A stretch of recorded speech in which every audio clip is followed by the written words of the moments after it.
Hitting go live now.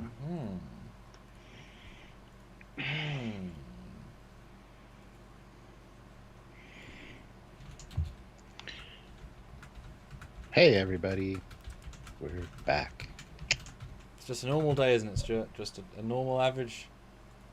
What day of the week is it? Every Wednesday, we turn up in our standard issue uniforms. Just every day today. Speaking of, I was going to say, like, why are you out of uniform? You kind of wearing, like, pajamas or something today? Because that's not our uniform, man. Well, we're talking about Star Trek Picard, the new trailer. Yeah, but this is the Picard uniform, as you can see, obviously. You remember Season 1, right? I do remember Season 1, and there was two different uniforms. There was a flashback one, and then this one, which they wore, which didn't see it much. Raffi didn't wear it. There's her friend that wore it, and the Admiral, the Commodore wore it. You know, we watched it together. We did these lives on Trekyards every week. You know, this is what they wore. Leaving your com badge is wrong though. Like you have to have the Trekyards style. I think something's happened here because I don't think I'm wrong. I don't think you think you're wrong either, and it might be just a way neither of us are wrong. And you're also a lieutenant. I might want to point that out.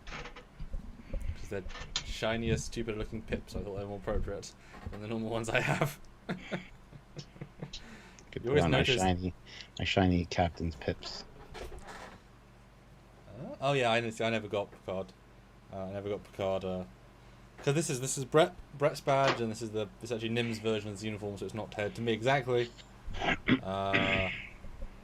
But yes, so what's the joke, Stuart? Different universe, alternate universes. Yes. Haha. Yes. So I'm excited. Didn't expect the trailer today, that's for sure. Even though as soon as you said it's Captain Picard Day, it's like, oh yeah, obviously. But it's not really on my radar. Olivia called it though. She was messaging the group chat going, "Is this a new trailer day?" Well, it's because they released a sort of fire emblem thing. Yeah. And it's like it could be anything or nothing. And then it was something. And I'll give them a bit of credit. I mean, I'm probably going to give them quite a lot of credit, but for 1 minute, it felt quite dense, as opposed to last minute, which it felt very anti-dense, but still teasing. And we've actually got quite a few things to talk about here, for sure. Yes, and we're looking forward to your input as well, guys. 168 of you here so far. That's great. We did have another live topic and guest set up for today, but with this, we had to jump on this, so here we are. So that was in our third reality, where we both wore normal clothes. It's our third reality. And we do apologise to Gary and Randy, but they'll be on tomorrow night to talk about John Dominion. Can't tomorrow, I won't be here. I thought that was Friday. No, Friday I'll be able to be here. Oh, okay. I got one around them. Anyway, we'll talk about that later. Abba Bab puts in $5. Thanks. Shout out Trekyards. Thanks, guys. Thank you. You're welcome. Thank you. It's good to see so many of you here. We're hoping for quite a lively discussion here. You know, while Picard might have been the weakest of the batch of shows last year, it is the most future canon. So what it does is the most progressive, most forward, the most changing, and arguably they have some of the best uniforms. I mean, you know, cool looking uniform. So, because moving forward. But I'm going to start sharing, and you talk about things and Bob Stuart. I'll see you in a minute. Yeah. This is my chance to talk to you guys. 192 of you. Hit that like button. We have only 88 likes. We can get that up to 150 easily with that many people here. So hit that like button if you haven't already. And do not forget to make sure you're subscribed to the channel. Click the bell notification bell icon to all. And if you want to join the channel, you can do that as well. There's a join button down there. It's not very much, depending on the tier you pick. But you can support us on a monthly basis that way, or head on over to Patreon/Trekyards for another way to help us on a monthly basis. So if you can, please do. We'd really appreciate that.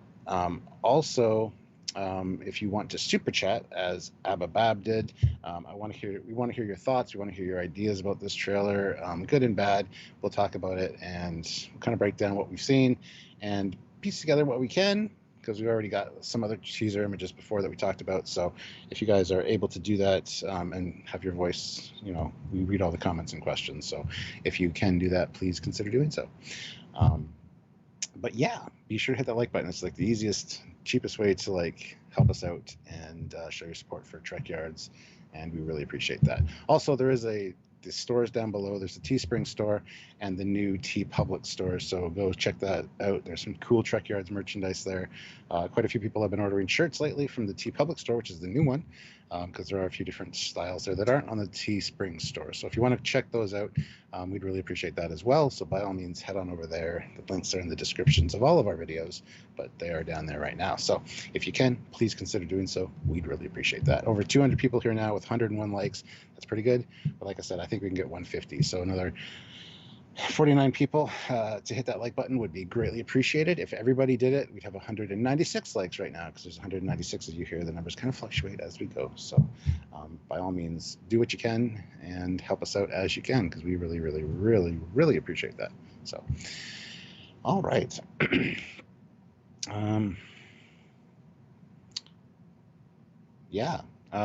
Wait for Samuel to get back here, and then we will continue on. We just want to share this around. That's what he's doing right now. He's just sharing it on other groups and stuff, so that we can get more people in, because we love talking to you guys and being, having this great community here to bounce ideas off of and get ideas from. Really gets generating conversations. So anywho, Scott Mays, I will read your super chat in a second as soon as Samuel gets back, because I'm sure he'll have a comment or two about that. We do like uniforms here on Trekyards, and it's something that we like to talk about and break down. So if you're into that kind of thing, there are other videos there's video breakdowns from all the costumes from Picard season 1 and all that as well. We do like doing that. Can't wait for season 2 to start for the very same reason. And I'll read that once he gets back, and then we can talk about that, because it's something that I think he will like to hear. So, hey, looky there, he's back. We got another super chat while you were gone. And a lot of likes. A lot of likes. We're climbing to that 150 really quick. So, super. 233 people here now, guys. Make sure you're subscribed and hit that like button. So, Scott Mays throws in £2. How awesome does Picard look in that uniform? He actually looks really, really good in that uniform. So, yay for that. It's a cool Admiral's uniform. I'm sure we'll be talking about that at some point. Hint. It's not a hint. And you can imagine we've been doing graphics and such, my digital enhancements and whatever. Yeah, because we pride ourselves on doing that. Sam does a great job with the visuals and the comparing things, and we love talking about it. So we'll be talking about that soon. There'll be videos coming out soon. Yes, but obviously we haven't talked about this at all, and I'm excited. Although, shall we ask the audience first while they jump in? So, the 233 of you, did you like this trailer? Do you dislike it, or were you meh? Let's see, and I have no idea what you think. You know what I think. So in the chat now, yeah.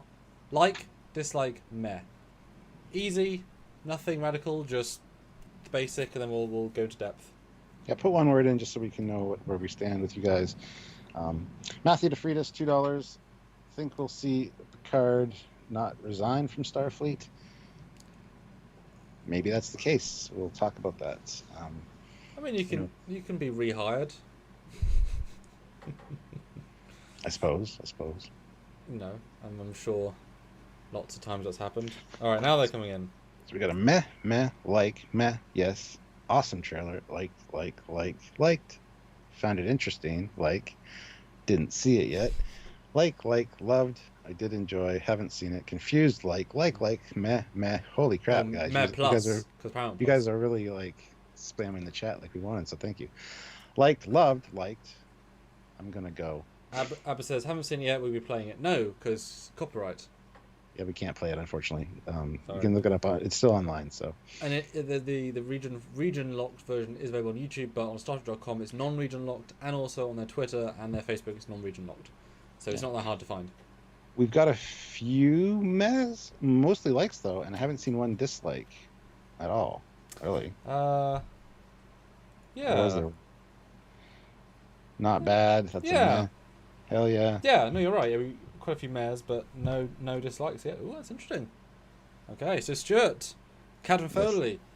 Yes. From the correct timeline.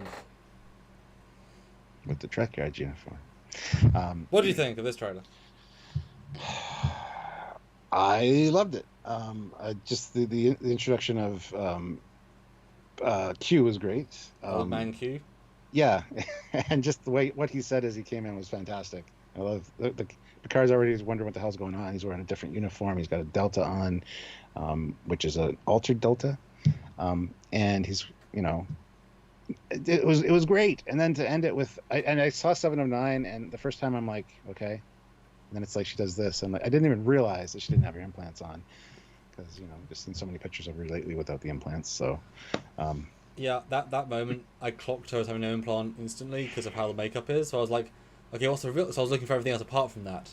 Only in the fifth watch, I noticed that they were hiding that side of her face with the bottle, or the like. I didn't think that was the reveal, that she had nothing. I was like, okay, what's the reveal? but It's yeah, obvious. yeah. I mean, even though everything, the universe has changed around them, everybody seems like they're aware of it. Even Rios is like, "What the hell am I wearing?" Um, and his badge is very interesting. We'll talk about that too. So, This week is yeah, gonna, like, yes, the end of this week and next week is gonna have some interesting videos come out, guys. yeah, absolutely. So anyway, I was really excited for it. This was a good second trailer for Picard season 2. Well, And I'm first actually, trailer, that's was a teaser. yes, but I'm very excited for Picard season 2 now, which we haven't been big fans of Picard per se. So I don't know. Hopefully things will be a little bit better this time around. Here's hoping, right? But yeah, I was excited. How about you? Like, when you first saw it, what did you think? Because it hit me out of the blue as far as there's a trailer out, and it's like, oh shit, we got to scramble and finish our plans. So what did you think? I enjoyed it. It's appropriately does show lots, doesn't show lots, tells us enough while revealing really nothing. But it also tells us thematically where they're going, which is it's not a sequel to season 1. It's another reset, a la Discovery season 3, etc., etc., where they're abandoning a lot of the plotline, the vibe, and they're just sort of starting fresh again, which is the best thing they could do. They hurried the end of season 1 to Picard to to a poor degree. Mm-hmm. The thing I took away most from this, because Delancey has done some press, like bits and bobs, and like he did a picture on the producers of him in the offices, and so I knew what he's going to look like, because if he's filming, that's his look. You know what I mean? It's like if you see Whoopi Goldberg right now, that's how she will look. So it's easy to work. So Q was nice, but wasn't so much of a reveal. But what was the best thing for me about this trailer was that the Captain Jean-Luc Picard dialogue and vibe was heroic again. He didn't feel like a sad old man who lost the will to live. He felt like Picard again, even though confused at the start, but that's totally fine. There was a real sense of, he's the one that will save everybody. He even says it. And so that made me very hopeful that they're going to pull all the way from their shitty season 1 vibes and just use him as a good character going forward. Because boy, that will enhance it so much more. So that one vibe lifted me up, as the show's lifting him up as an actual character again. Yeah, I noticed the same thing, kind of revitalization of Picard, which there really should be, all things considered. Yeah. So yeah, definitely on the right track, but we'll be cautiously optimistic. We got a few super chats in here. Yes, Jason Marsh, $5. Thank you. Per my late father's wish, please read in the Shatner Khan voice. Khan! He would have loved it. We always loved annoying the younger generation. Can't really yell too loud, but Sean McDonald, $5. Thanks, Sean. Looks like a modified all things Delta on Picard. Well, it's just the Picard.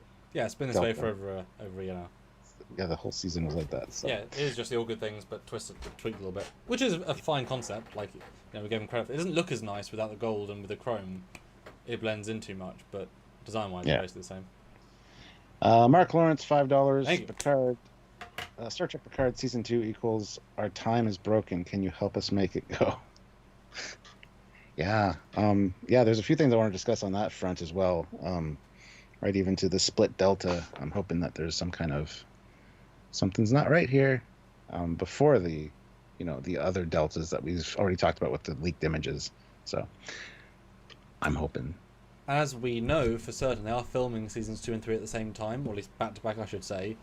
Yeah. And they also had a year of extra pre-production time, which season 1 was a rushed mess, to which they also scrambled and botched the ending. Well, this time they actually had a bonus year to do all the pre-production. Like, they should have all the 3D models built. They should have all of the sets built. Sets designed, not necessarily built, because that took physical people.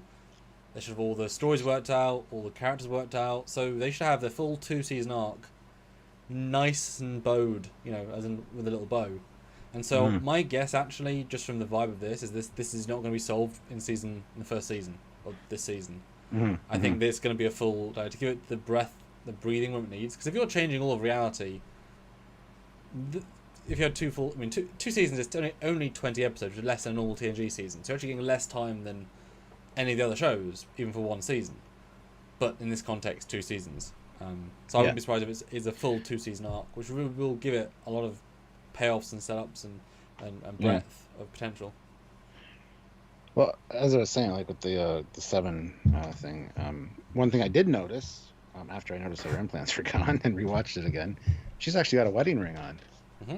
Black as well. Which is but it's on the right. It's on the left hand. It's on the right finger.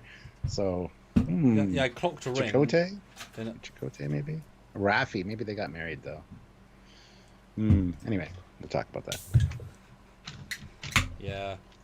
If you want to go real creepy, have a beach, Jeb. No, don't do that. It's a big negatory there. We killed him off in the first season, just bring him back as her husband. So no, I liked it. It was good. It was it felt refreshing compared to the first season. Yes, absolutely. And the fact that we don't want another big bad in the context of a big bad. A bigger sci-fi problem is much more interesting to me personally than a big bad. And while there might still be bads, it doesn't need to be a big bad. I mean, you know, the Orion lady wasn't really a big bad, but she served the purpose fine. So yeah, it's and we like alternate universes. You know, it's a sci-fi concept, and it's slightly more controllable than time travel. You know, because once you change one thing, everything ripples out. Mm-hmm. But it's rippled out from, you know, hard cut, and then you start changing things. Time travel, you become, well, now it affects past, present, future, as it state change, whatever. And I do think there's certainly a vibe of, we just want to make our own Trek. We don't want to use canon of this show, so let's just make an alternate universe for a season, and then we can just do whatever the hell we want. We can make a very aggressive Starfleet that's militaristic and whatever, because it's not really Starfleet.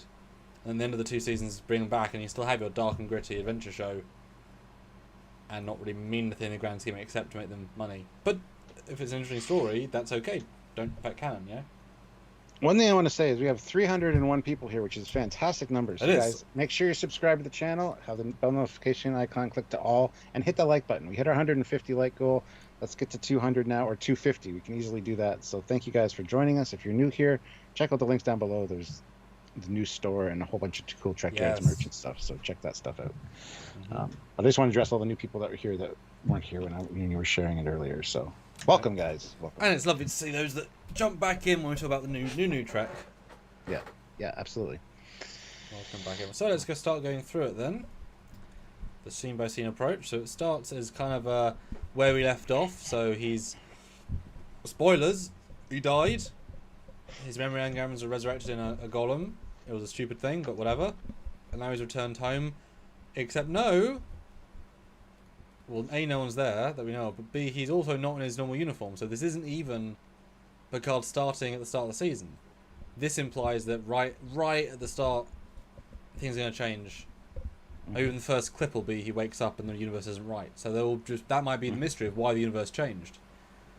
Because apart from potentially a flashback, everything here is going to be in the alternate reality. So that intrigued me for sure. You know, starting in an unusual place. What do you think? Yeah. You're probably right. This probably is like one of the first things we see. Like your thumbnail had the actual correct universe Picard as an admiral, but that could be one of those things that, because Q says later that this is the end of the road, not traveled or whatever. Could be that Picard didn't resign or didn't get fired as an admiral, or he resigned, and Starfleet became something else as a result of that. And who knows? But yeah, seeing the new uniform or the new outfit that he's wearing, I wouldn't really call it a uniform, is quite interesting. And I think you're probably right. It's probably going to be one of the first things we see. So, and also I love the set, by the way. It's a really nice kitchen, and you can see a little courtyard out there where he talked with his friend, the doctor, in season 1. So, yeah. I'll be bluntly honest. The vineyard in season 1 wasn't great. This one shot looks nicer than all the shots of the vineyard last season. It feels homely. Yeah. Oh, and the way the office was done in the teaser, like it just looks more appealing and nice. Yeah. I don't know why that is. I don't either, but I'm happy about it. Yeah, it looks like he would live there. Has more of a Picard vibe.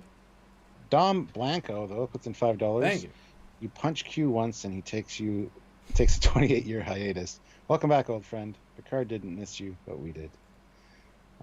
Well, since he appeared in Lower Decks, he actually was already like 6 years before this on the Cerritos. But yes, we know what you mean. Dez throws in $2 and Hey. says looks promising with a winky face, and it absolutely does. So yeah, super excited about everything I've seen so far. What I gotta say. And it's interesting that the choice here with the so I brightened up a lot of this stuff because as there's a lot of fades, but if you catch a fade before it loses the information, I was able to brighten up and actually see his comm badge quite clearly, which is useful, but it loses the quality of the shot. So his outfit is clearly a sort of modernistic inspired version, both referencing to his last season, leather-esque, or at least suede, which felt more like his nemesis. This to me links more to a more militaristic version of his the Darmok. Same leather top, just more jackety, which makes sense. I mean, links in. And actually, it's quite interesting if you zoom in on that badge, which I'm sure we'll talk about at some point. But you can see it's got four, so now probably an admiral's badge, but a little bit different shape to the Delta, and it's almost got like the oval behind it, like probably like the new Discovery one, unfortunately. But hey, anyway, we'll talk about lots that. of thoughts on the badge. But yes, I think that's a captain rank from that because 4 captain. Yeah, but 4 on each side. Usually the admirals have like 4 on each side for their admiral. Well, Rios' badge later, you see. So. Yeah, but his is different. I know. But the same different. Yes. I have words about that one too because I've taken a look at that one already. But not a band account. $2. Will Picard season 2 retcon out season 1 or Discovery verse? I'm hoping for the Discovery verse option on that, but we'll see. Well, I mean, they might try and fix the Discovery canon, but the irony is, because Discovery went into the future, either this story we know is solved because Discovery's in the future, which case makes all this moot because we're already in the future. Like, if those people are living, then we know this event is solved.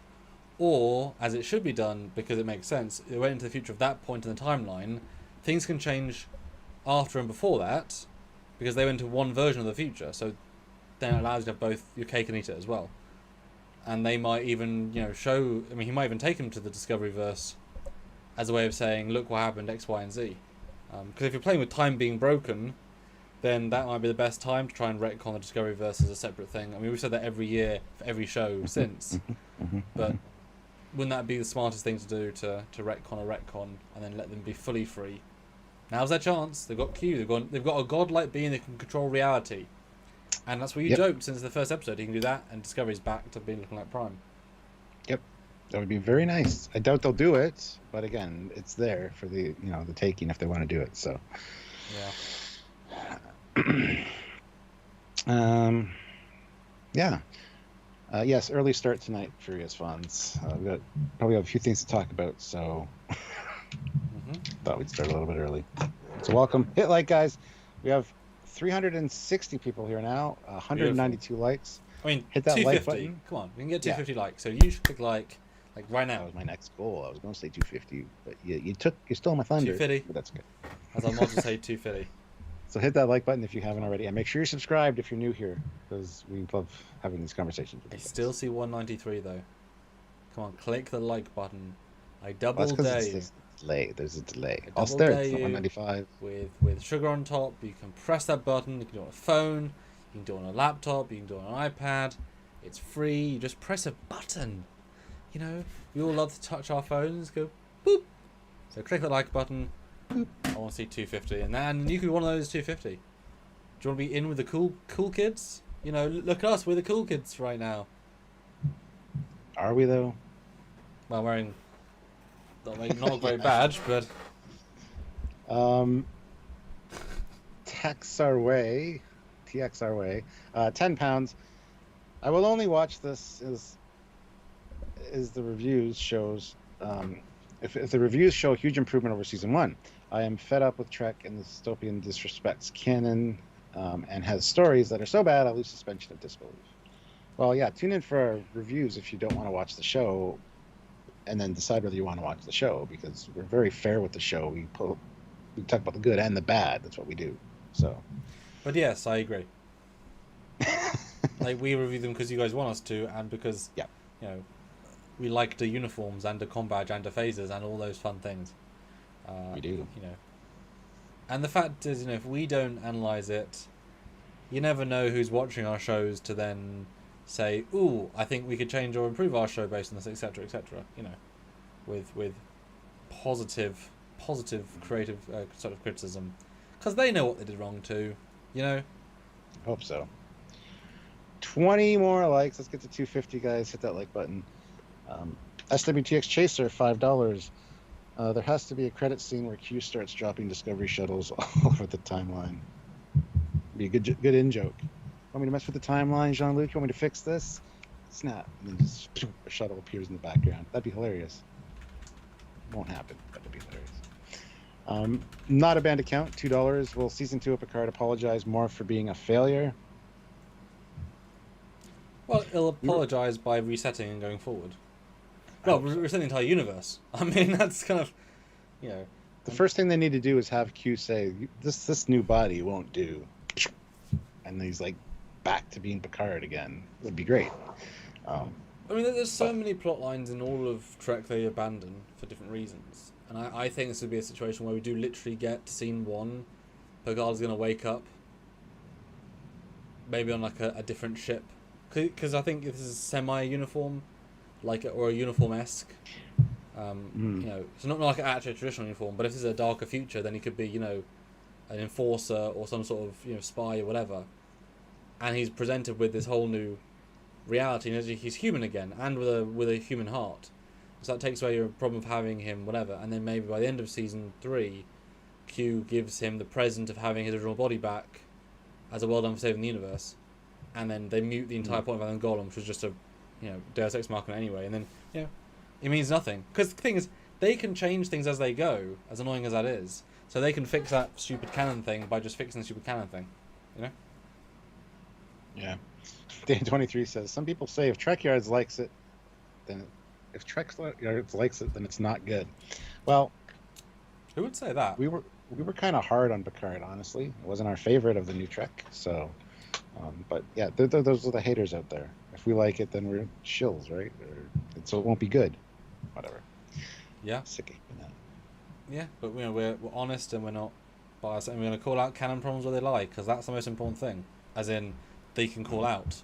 You know, there can still be odd decisions made, like killing your main character. But if you break canon, then that's a genuine, like, black or white problem. Well, you broke canon, you know. But speaking of canon, who do we have come back? John Delancey. I mean, Q. John DeQ? The whole, oh dear, you're a little bit older than I remember. Or expecting. Was great.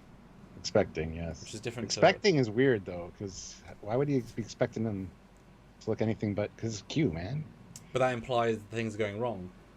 I'm assuming that Q tried to go back to a certain point, and because everything's messed up, he didn't, and so he's like, too late. You know, something of that ilk. So he'll even be confused by reality. That would be cool. I'd love that. Yeah. But what an unusual choice. I know they love their black uniforms and outfits. That's been the Picard vibe. Everyone's wearing black, either leather or faux leather.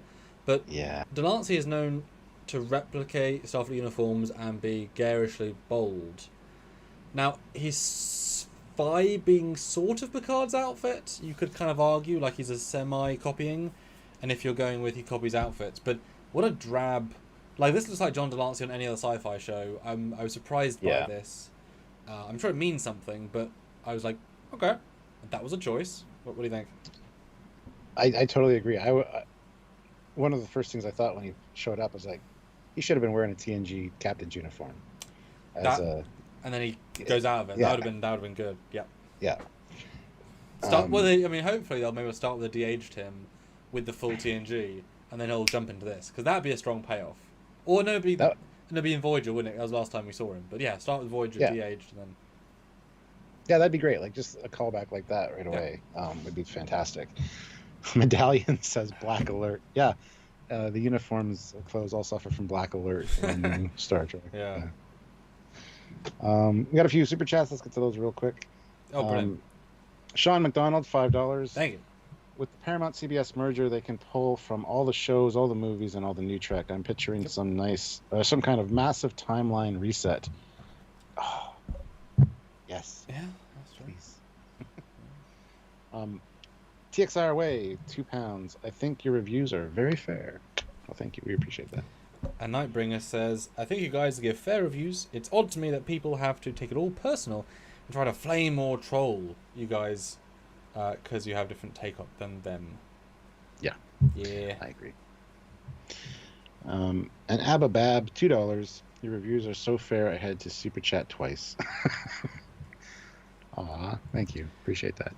And no, 380 people here now, though. We've upped the numbers again, so we're at 249 likes, 250 now, but we can hit 300 easily now.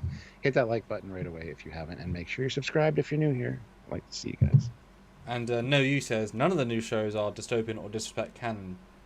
I mean, did you see Discovery Season 1 with its murderistic vibe? Did you see how they represented the Klingons? Did you see how disrespecting canon they make 7 of 9, whose entire journey was about humanity, be a mass murderer? Do you see how they made Picard a coward and what? So I guess you're joking there because they are dystopian. I mean, Raffi is like 10 miles from LA and yet complains about being out of food and wealth. That's dystopian, living in a utopia, you know? So, yes, they're definitely dystopian elements and definitely disrespect canon. I don't know where you're going with that. You know better. But I'm wondering, this badge though, why is he wearing a jewellery badge? Because he's such a minimalistic outfit that any element is worth talking about. Looks like a brooch of some sort. It could tie in with like the Q continuum in some way. Like, I haven't gone back to look at the necklace he was wearing as a judge in Encounter at Farpoint, and All Good Things, but it might be similar to that, which would be interesting. Shout out, let me look. Never really considered it when, a few times I watched the trailer though. I mean, actually, I think it's pretty similar. I mean, it doesn't need to be identical. Yeah, it's the same. Yeah, I mean, well, okay. So the other one has the same internal structure of glass things, but they're red in his original, and the outer bit is a bit more curved. But yeah, nice shout, Stuart. So he's wearing, maybe he's like now maybe he's retired from a judge. Now he's like a judge for hire. That's great. Well done, Stuart. Well done. Ariana Claire, $5. Thank you. I bet the events that occur in season 2 of Picard are what Disco season 4 might be dealing with, or they cause the events going into Picard season 2.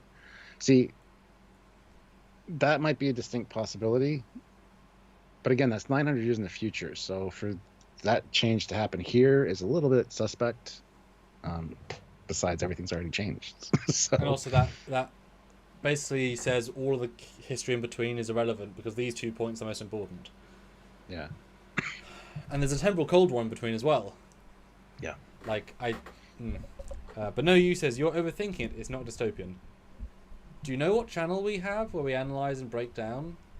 That's a very silly statement considering this is Star Trek and people look at these things. And I guess you just want a surface level where you're not really thinking about, hey, good for you. If you want to just go watch JJ films and don't think about it, it's all good. But you're here to watch a breakdown of a trailer that's 1 minute. Where we're looking at Brooch and Stuart managed to successfully, you know what I mean? Like, overthinking, but you just worked out a great little piece, you know? And the fact that it's now not gold, it's now black, is that implying that, you know, he's in mourning for the universe? Maybe, you know, maybe all the colour's been sucked out of his powers because they're limited. Well, we know he's been kicked out of the Continuum before, but lost his powers, so I mean, hey. Because they did say previously that, you know, Q does not age, although he did look a lot older from Voyager to TNG. Like, he did look like he barely looked okay in Voyager. This is just conceptually to make Picard feel at home, you know.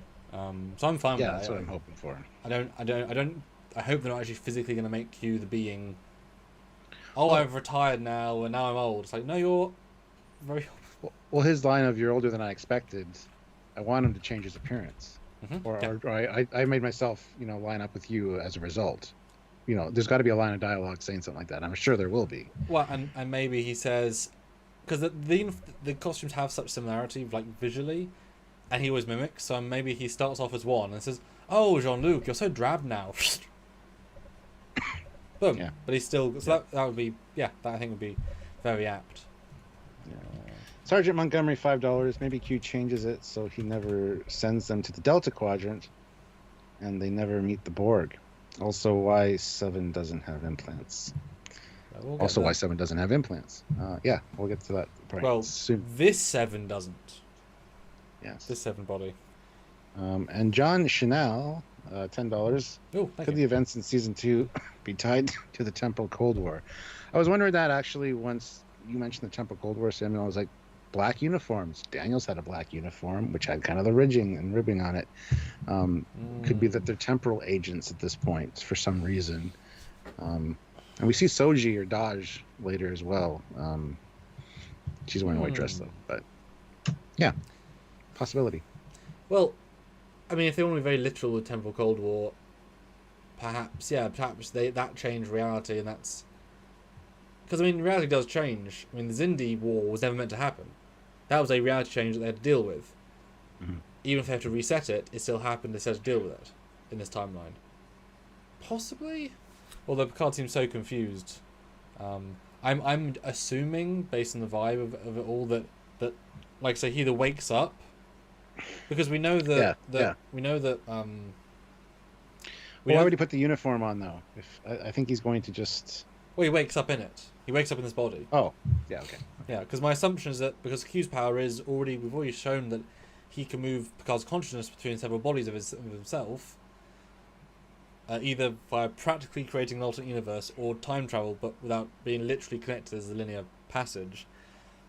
I mean, Q could literally just have moved the consciousness of the people that he knows Picard needs into the bodies of people from this timeline. That simple, because maybe the timeline got changed. He knows they have to solve it, whatever. Because that's a power he has. We've seen that. Because that's my assumption, is that he wakes up in this body. It's a human body, which will explain why he's less frail, because he's whatever. That explains most of the differences with other characters. It's just not their bodies. And that would then allow us to have the fish out of water stuff, because they don't know this reality, so they've got to learn, which means we've got to learn, which means we get the exploration just like Discovery Season 3, which I think they're going to pull a lot of cues from. Big sci-fi mystery, big confusion, grand but still small. It worked, and that all was filmed and edited before Picard even was being filmed. Now, obviously, they wrote a lot of it, but they can tweak it before filming. So I bet they're going to base a bit of it on that. Yeah. Well, Kieran Spores says, if Marvel is building towards a multiverse, could Star Trek do the same? Yes, they already kind of did in Discovery with Zahn, the temporal agent, whatever the hell his name was, from the Kelvinverse, crossing over to their Prime, which is not Prime. But yes, they've kind of started doing that. Well, we got that in 1960 with Mirror Universe. They never, never really used it to its fullest degree. And with so many shows, it would make sense. Although they're all so disconnected that who knows. But John Lancey looked and felt good. I rather like his look. He didn't have a goatee as other Q, but I think it suits him quite well. The amount of hair he has, I think, works quite well. He does look and feel old, but it's more in the subtleties. He still has a certain charm and swagger, but it's muted in a good way. So I kind of like the vibe that we got. It's not as pompous and brill, but it's more... It fits. So I kind of like that. Yeah. No, I think Delancey looks great for his age. Unlike Picard. Patrick Stewart looking a little He's old. Quite a bit older older than Delancey. Yeah. Well, that said, though, I mean, Shatner looks better than Patrick Stewart, and he's older. Yeah. Which is a bit weird to say, isn't it? The actor from the 60s is better than the actor from the 80s. Yeah, William Shatner's 10 years older than Patrick Stewart, and he does not look 10 years older than Patrick Stewart. No, not really, no. No, you said that. You've said that. Although I do think his voice was stronger this season, in the trailer. I think he had I noticed that as well. Yes, absolutely. You're absolutely right. I don't think he looks bad. I really think that they possibly actively made him look worse in the other season to highlight, because he doesn't look bad here. Like, he looks okay, more skeletal, sure, but that's because he's, not put on weight. But I think he looks relatively good considering. Just older. So I think he's going to have more of a more youthful vibe overall. Because he's not that old in the Trek universe. Really isn't. He's middle-aged. Yeah. Well, we have over 400 viewers now, 406, which is great, guys. If you're new here, hit subscribe. And don't forget to hit that like button. We have 289 likes. I know we can hit 350 with the amount of people here. So just hit that little thumbs up. We'd really appreciate it. And show your love for the channel. If you want to super chat something, we'll read it out and we'll get your thoughts, your ideas, your opinions. By all means, please. Yeah. Welcome anybody that's new. And Derek says, am I the only one to think that Q looks in serious mode, not the Joker Q? Yes. Yes. More so. Absolutely. Although I do think he's reacting to what Picard's wearing, so I think he will start out more and then he'll shift. Because that's why my favourite tech in the last 10 years is the de-age technology, because that creates unlimited potential. I mean, yes, it varies in quality, but just by having that one scene of de-age Picard in the last season looked really fantastic for what limited, like, we're just going to take 10 years off him, looked phenomenal, Yeah. The power of that. Okay, for Brent they messed up horribly, but fine. A lot more close up on that. And he has a fatter chin, which doesn't help. Patrick's so that such a power. Although that'd be harder because he shouldn't have facial hair, and you have to put a digital mouth on him, which wouldn't really work. But Yeah. Matt Boardman though, $5. I'm wondering how much we'll get of Q de-aging himself at times throughout the season. Maybe we'll even get him de-aging Picard as a joke. Sorry, Picard? Who's Picard? John Luke. Did I say it wrong? No, it's Pickard. John Luke Pickard. Oh, Pickard. Yeah, because we're talking about Q. Yeah. Yeah, that'd be great to see him like flash him into a younger version of himself. Well, I have no qualm that we're going to see Stargazer, we're going to see Enterprise D, we're going to see maybe even E, we're going to see DH Picard, we're going to see DH Brent, we're going to see DH Frakes. I think they're going to play on all that stuff for the most value. Especially if you're also going to show flashbacks of this reality. Because then, I'm going to say this now, they say Brent Spiner's it, I've already confirmed that in a couple of places, and John Donat's already said in a video that he plays with Data. So I bet we're going to see it, because if Data didn't die in Nemesis, we know Data can age, as in their Nemesis. So I think we might see like an evil alive Data who looks older, like Brent. So you still get Data, but without the need to de-age fully. Best of both worlds, Well, that's a different episode. I know it is. Oh, okay. But what do you think? I mean, it's like you get your cake and you get to eat it too. And he gets to be like a very human-y... Or even Law, you can play Law. But, I think that's asking a bit too much, but I would love to see it. But I don't think so. Well, especially if... And we never quite bought this, especially if, the entire journey of Patrick in Season 1 was about Data. If now he's having to deal with alternate universe mean Data, not like evil, but like more mean, whatever. Like, thematically, that's some real stuff to play. And we do get to see Data back, and we're not breaking the rules of it being whatever. And then, because Brent's on contract, you can do de-age Data as, on the Enterprise D. And I think that value add is there. And I don't think Brent would have any qualms about playing an older Data because, I mean, by its very nature, if you argue, this Data likes to age, boom, now he's Data, No, I'd like to see that, but I don't have much faith in that. But yeah. No, Michael, evil Data as an evil Data.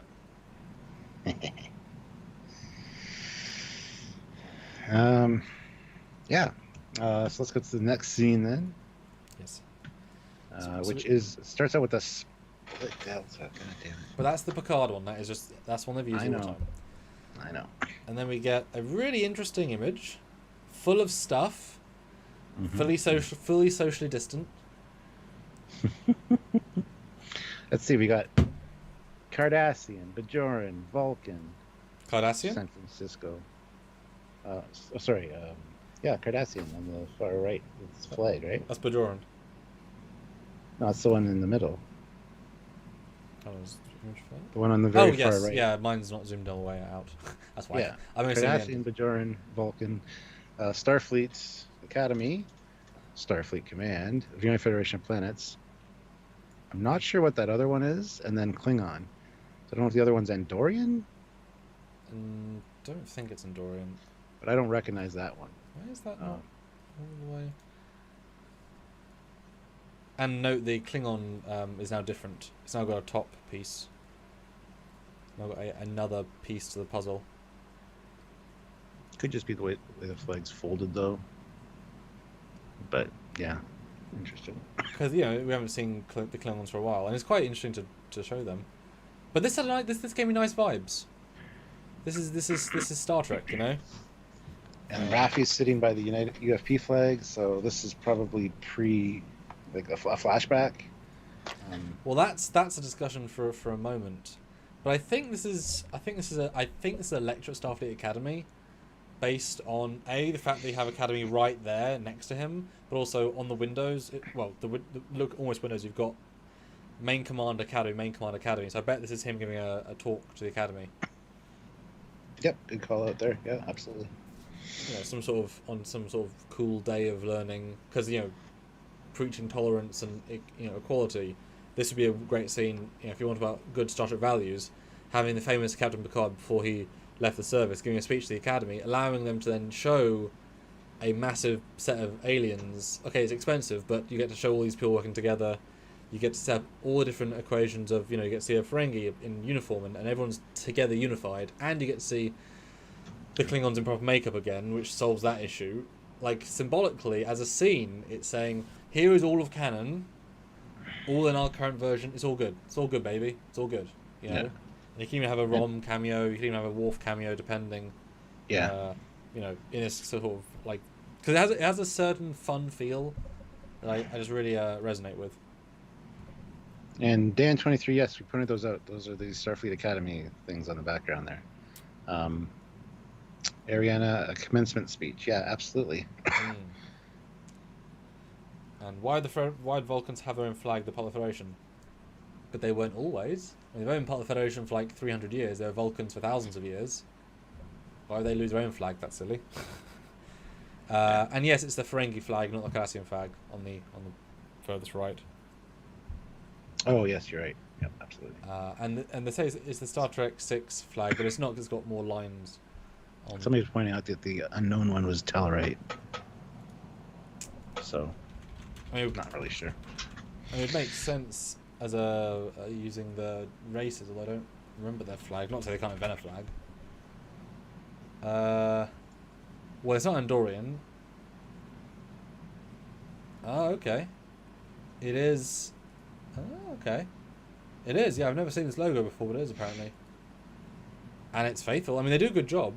And the only difference with the logos I can see is that the Starfleet, because obviously we're always looking at these logos saying how they had to change it a certain amount of percentage. That's how we got used to in the olden days. They don't want to ever just show the canon, they keep changing it. But the Federation one, all of the dots are in the same place as the classic flag, but there's 2 big dots.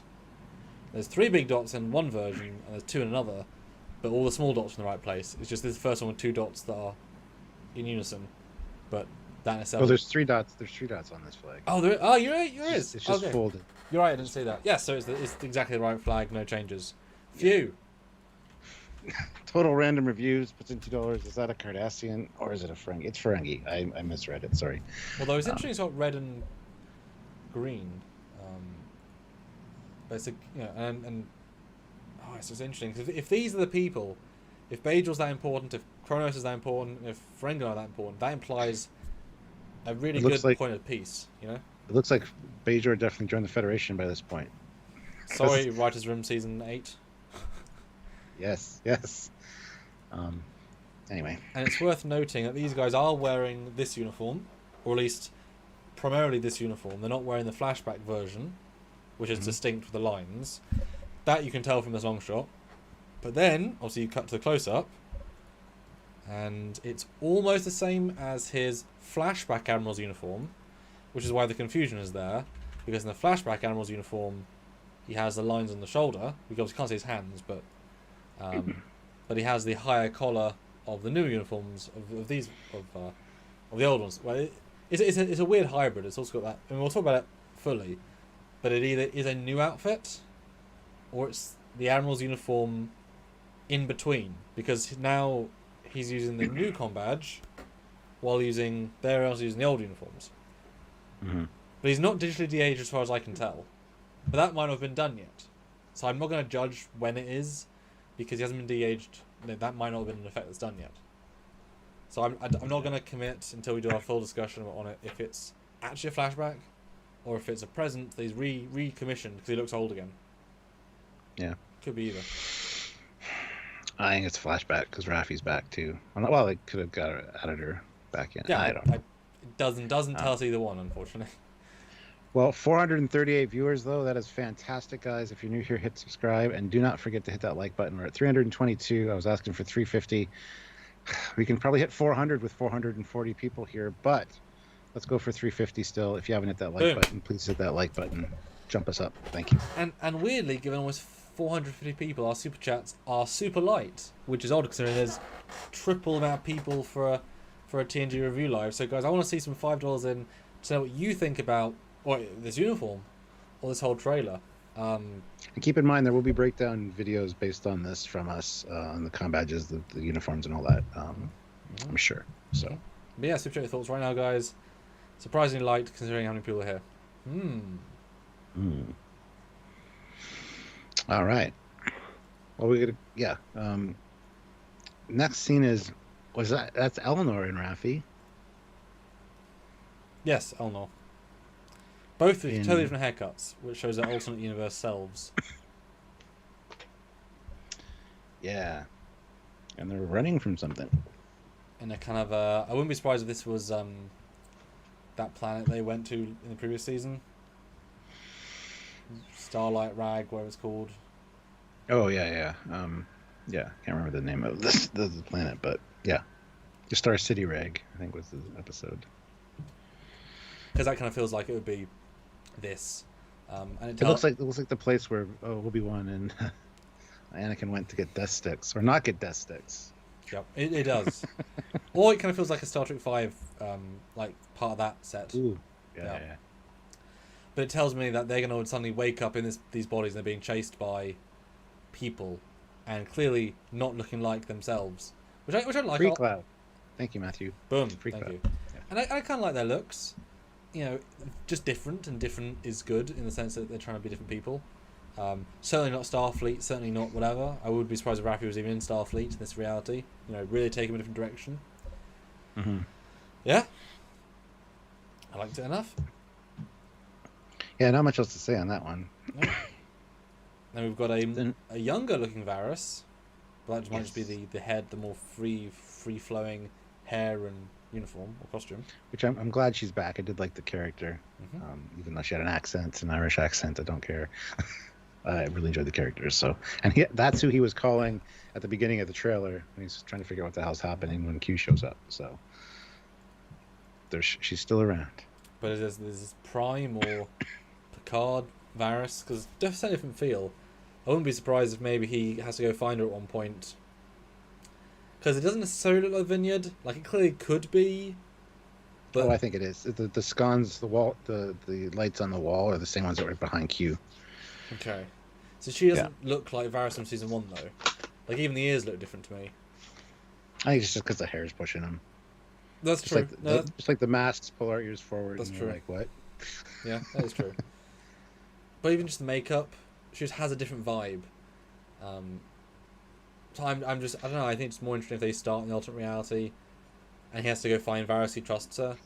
You know, just like Cisco is able to trust his DS9 versions of the alternate universe people more than other people because he knows them, you know, even if they're half different. Same with Lorca, trusting the people he knows from the universe. Trusting. Anyway, Matthew Lebner puts in $5. Thank you. Could the Q, Bajor aliens, and Guinan perceive an issue with the timeline and similar to the finale, give it next-gen fix in a similar way? Yeah, I mean, let's not forget in the teaser trailer there was the shattered or the broken Bajoran obelisk thingy. Yes. So it'd be cool if they tied in somehow. They all are time sensitive or parallel universe sensitive, and we know Guinan is coming back. So, yeah.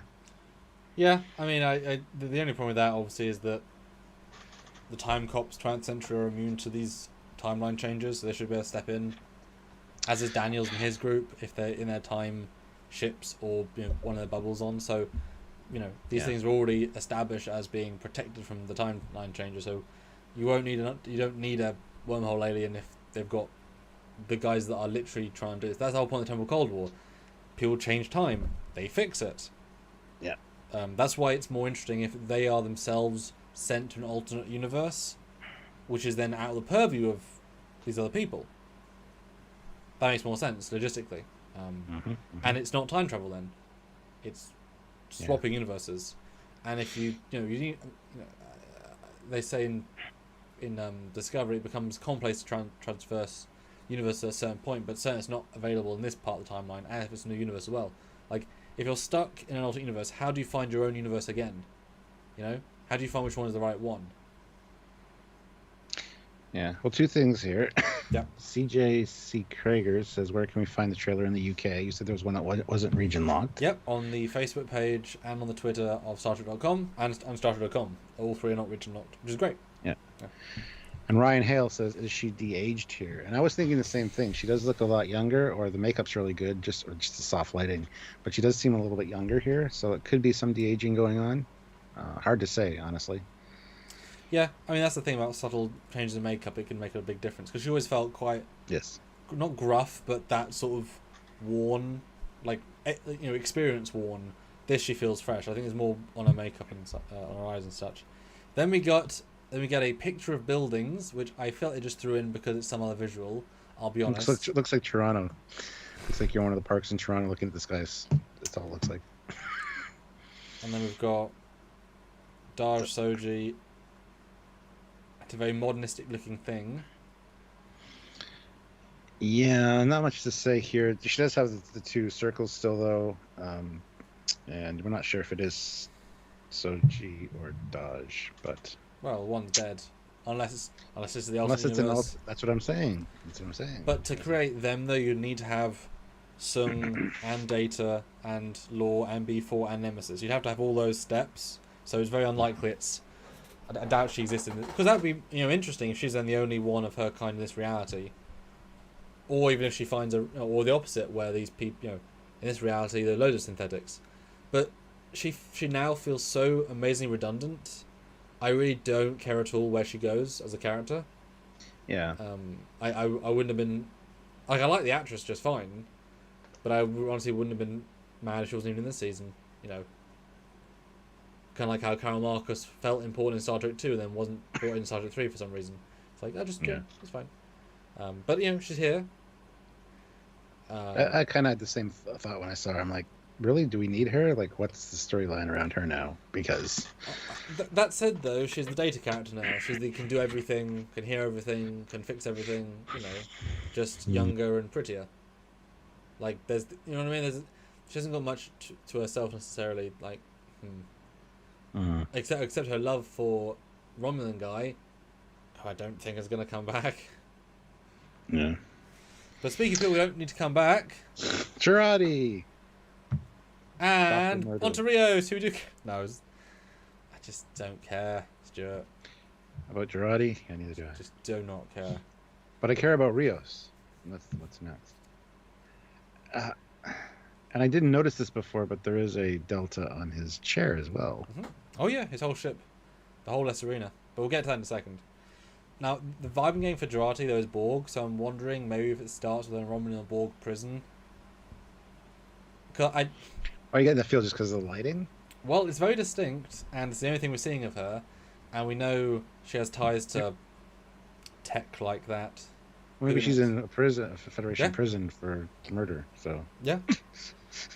I mean, she's certainly looks to me more like... Well, I mean, it's more attitude, but feels to me more like a prison jumpsuit than a sciencey thing. Mm-hmm. I really don't care. She has no storyline. She has no character to show. She's just someone that killed somebody, did a thing, and... Yeah. Speaking of not caring, I absolutely care about likes. So let's get up to 400 likes, guys. We only need 29 more. Over 400 people here, so let's get up to 400 likes. I'm sure we can do it. If you haven't hit like yet, just hit it. It's easy. Anyone can do it, and it's free. Yes. But yes, you're right, Rios on the less arena. But this chair has the same logo that was in the leaked pictures outside the set, which we called the alternate universe looking thing. So, yeah. And even all the lighting choices are now red rather than what they were last season. So clearly the evil unfederation vibe.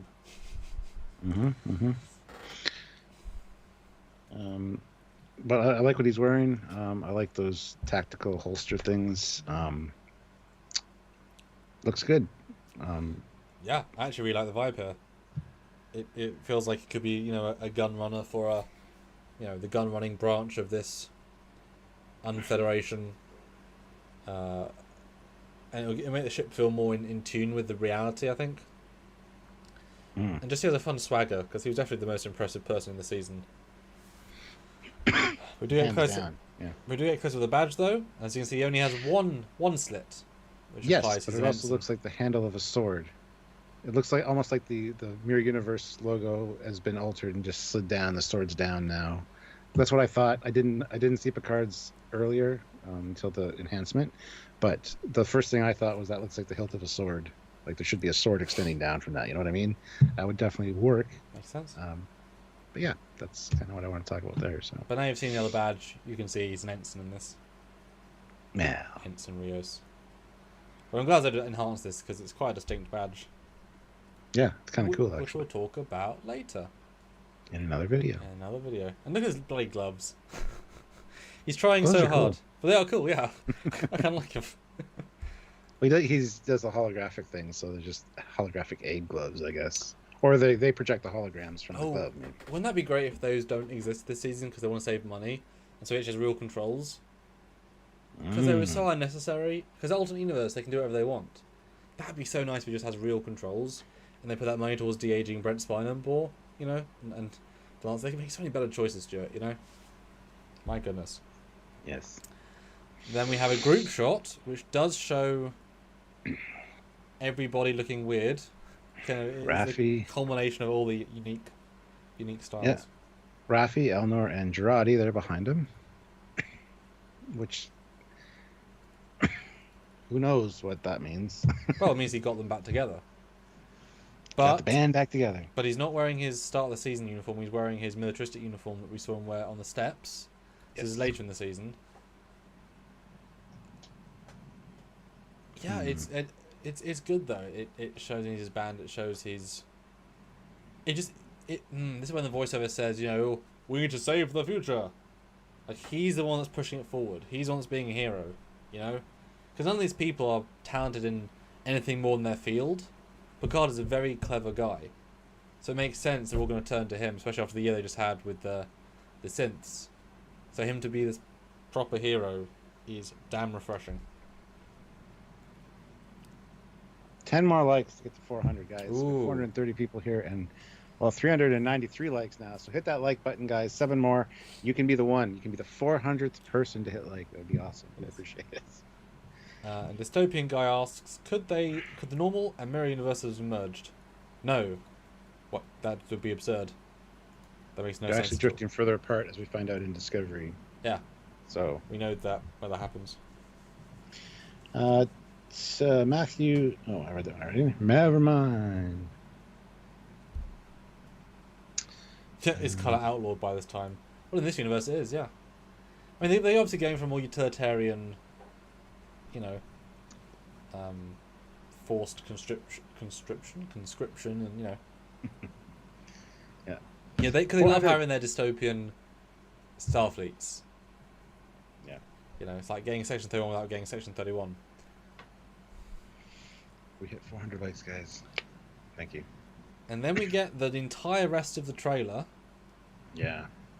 And literally, as soon as I saw this, I'm like, well, she's not got the Borg makeup on. Like, I could tell instantly.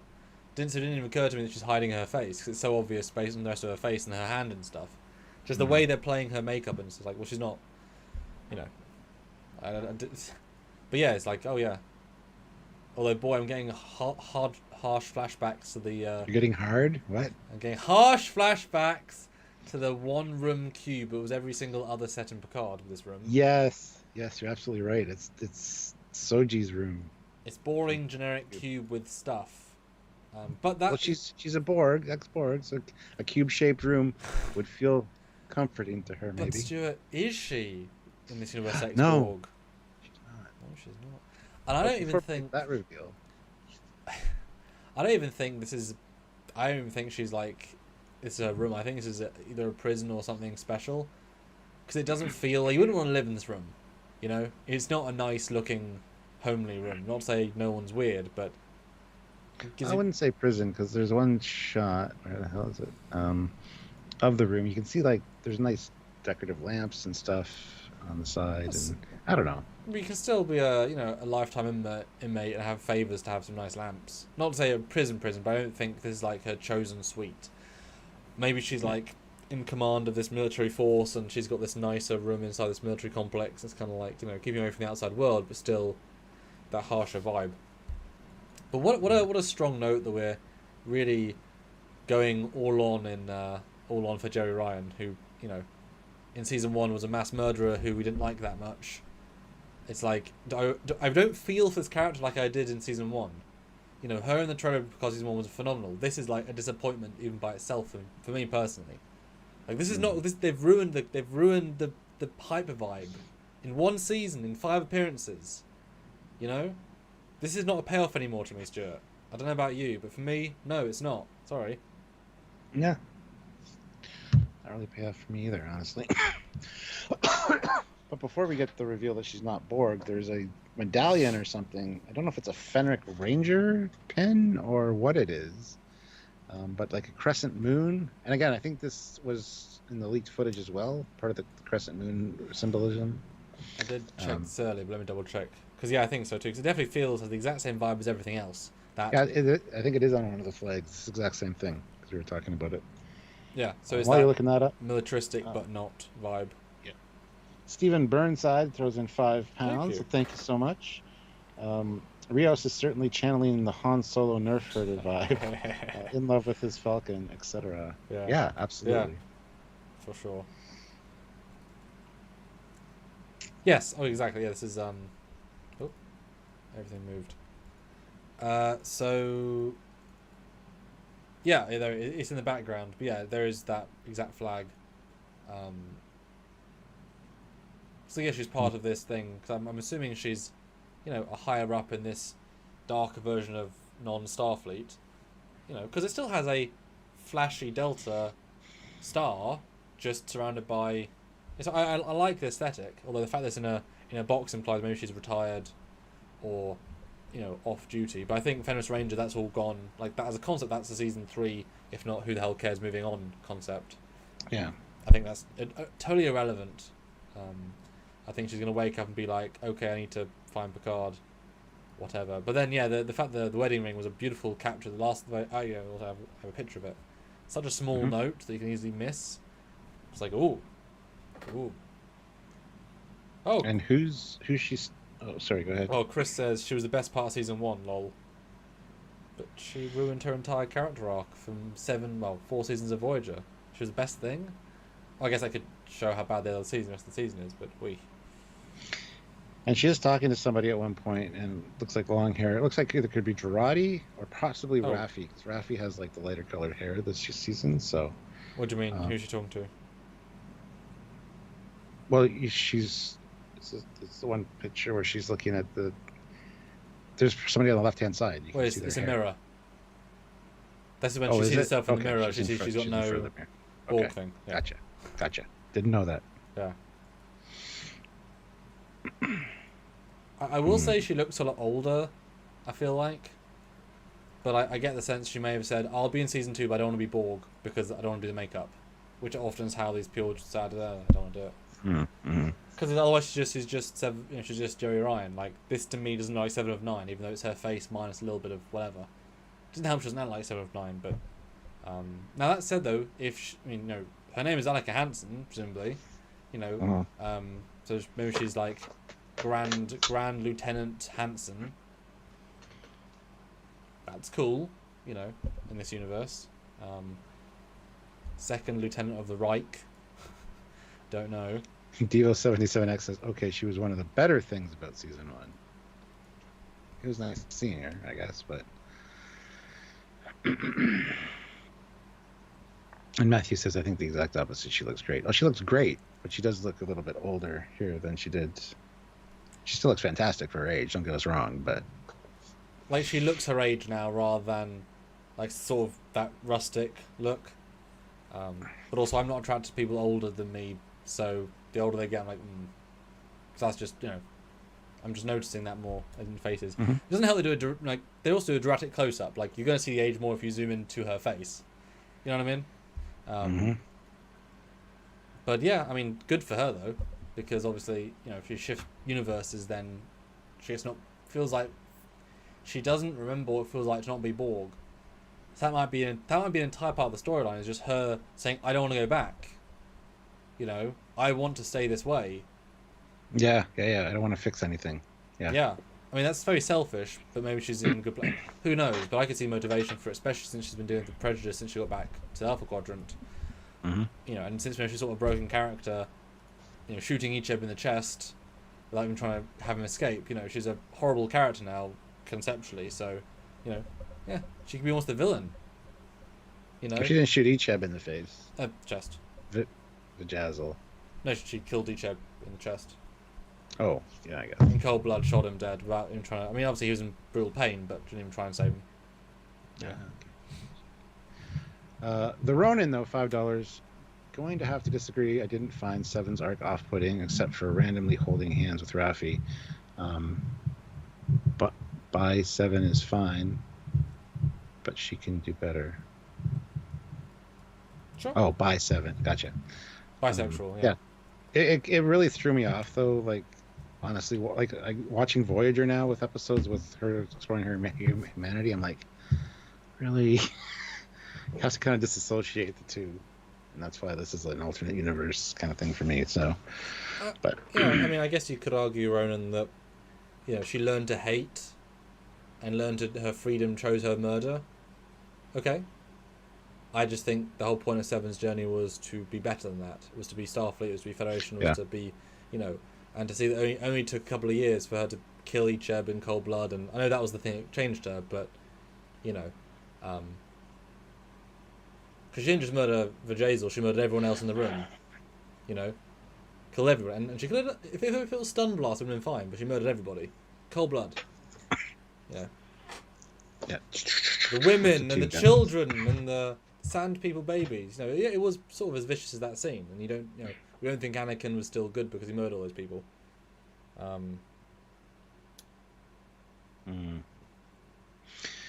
But yeah. And Matthew says, notice every scene has mostly one or two people in it, COVID filming. You say that, but what we're getting is the moment they all realise who they are. And it makes sense they're all by themselves because they're waking up in different situations, so I don't think that's relevant at all. Because they shouldn't link this to COVID directly, because there is no COVID in the 24 whatevers. So there shouldn't be any, and you can get COVID tested and film on set. Like, people can interact fine on set with the proper restrictions. That's how you film things, So I don't think that's anything. It's all intentional, and I'm fine with that. Kieran Spoors puts in £5. I didn't mind Seven. The issue was the lack of backstory in books, etc. for her, as they've done with Riker and Troy. I'm looking forward to her in season 2. Yeah, I'm looking forward to seeing whatever they do with the character, but I don't know what you mean by backstory in books. Because I'm sure there's lots of 7 and 9's novels and stuff out there. Well, and not just that, but we know her backstory. She's assimilated young Borg, where we see her. Yeah. Like, the backstory is she assimilated people, so it's not very dramatic. And then we learned that she kind of got separated from the Borg and had to create a little mini collective of her own. Like, there's a lot of different stories that have happened to her. So, yeah. But I think this whole season, even though it's going to have this militaristic, negative Starfleet slant, I think it's going to be far more positive. I think they're going to reset her character like they did for Burnham in season 3. For lots of people, she'll be more about positivity, and I'm sure, the events of season 1 are going to make her better, which is going to mean she's more positive. Because they heard fan feedback. How many people really enjoyed her murdering Icheb? I don't know if many, and it wouldn't take much to bring her back. Same Yeah, Picard. each have could have been saved. We kind of talked about that at the time. Like it was. Yep. Anyway. Yep. SC Scout guy says she didn't kill them all. She stunned everyone in the room except for Jazel. No, the gun was set to red to kill, the same as they shot the person. You didn't see her change it to stun. There's no confirmation either way. Let's put it that way. No, but without assuming. Well, she killed the two guards, and then she didn't change setting on the guns, so there's no reason to assume it changed to stun because she thought, ooh. No evidence either way, yes, but yeah. Jonathan Davies, £5. Thank you. If 7 wasn't assimilated, something happened pre-2020 or 2254 before Picard's battle of Maxia in the Stargazer. Oh, yeah. If he wasn't assimilated as a kid. Yeah, I get what you're saying. I kind of like the idea of Q not having sent them to interact with the Borg in Q Who, I think that was. I kind of like that idea. Because that would have changed a lot of Federation history. But a couple of quick comments. Wing Saber, no one's the same person they were 2 decades ago. No, but you can still be as nice. I mean, Picard was the same person 2 decades. Niceness, give or take, at least professionalism. People can be the same niceness. I don't think you were any less of a dickhead any less nice 2 decades ago. Doesn't mean you have to change. I was a bit of more of a dickhead, honestly. Hot-headed. And Nathan says, anyone else funny? Incredibly difficult to find this trailer anywhere. No, StarTrek.com. It's right there available. I mean, they might have region locked it now. Let me go check. But if I can view it, and they do not like UK people viewing stuff for whatever reason, it's very easy to find. Still don't know why they region lock their YouTubes, because it's a choice. Medallion says some people can change in 20 years, but most don't. True. I mean, it's all life experiences and stuff. Who knows? But which is fine for hers, and right? Yeah, it's still available on the StarTrek.com. It's the first article on StarTrek.com available right now, unregion locked. So, StarTrek.com. And people keep mentioning Mirror Q because he's got a goatee. Like, I think that's stupid. Just because somebody has a goatee, that the Mirror Universe version is just cliche and dumb. Honestly. I mean, most people in the universe didn't have goatees. Exactly. Only Vulcans did. And only 2 Vulcans did. I mean, if T'Pol had a goatee as well, maybe I'd buy that all Vulcans had. I would have clinched it. I would have clinched it. 0 BF. Well, maybe we didn't see her down below. Maybe it's shaved different. I'll shut up now. They have agonizer treatment that makes it grow in a certain way. Yes, absolutely. And no 0 BFNG. StarTrek.com. It's available in the UK, which implies place in the world. But no, I mean, Q exists out of space and time. There aren't mirror prophets. There isn't a mirror Q. There is one Q in every reality. Omnipotence. I would find it hard to believe there was like a multiverse of Qs. I agree. That defeats the purpose of being an all-powerful being. Because he's all-powerful. He can change reality. Like, changing reality. Like, that's not a, He also can make life. Sheriff of Nottingham, etc. He made life and they did things he wasn't expecting. He made conscious life. For Gene Roddenberry, an atheist, he made God. He just made him an alien god, and that's fine. Now, I'd be fine to say that Q exists as slightly different personas in other realities, as in, like, one version of Q exists in every universe who is slightly different, but they all come from the same Q energy, which is outside of the universe. So, like, you might find him be a little bit vibe different, but it's still the same knowledge and memories. Because if he can exist anywhere in time and space, he can exist in every universe at the same time. There is no end of computing power. He's just like the Red Angel suit. He's got unlimited processing power. Unlimited data storage. Like the Red Angel suit from pre-TOS, guys. Remember? Unlimited data storage. Pre-TOS. Yeah. Pre-TOS. Absolutely. And can build in one day. Couple of hours. But the biggest news of all, Stuart, coming in 2022. Yeah. I mean, we know we're getting Lower Decks first in August, and then it's probably going to lead into Discovery season 4. That's what I'm guessing, anyway. Like they did last year. So just constant 23 weeks of Star Trek, whatever they said. So is Picard starting in January? Is it starting later? Who knows? But at least going to be 2022. We still don't know where Prodigy fits into all that, though. 'Cause Prodigy that throws everything off a little bit because it should be soon. And Strange New Worlds.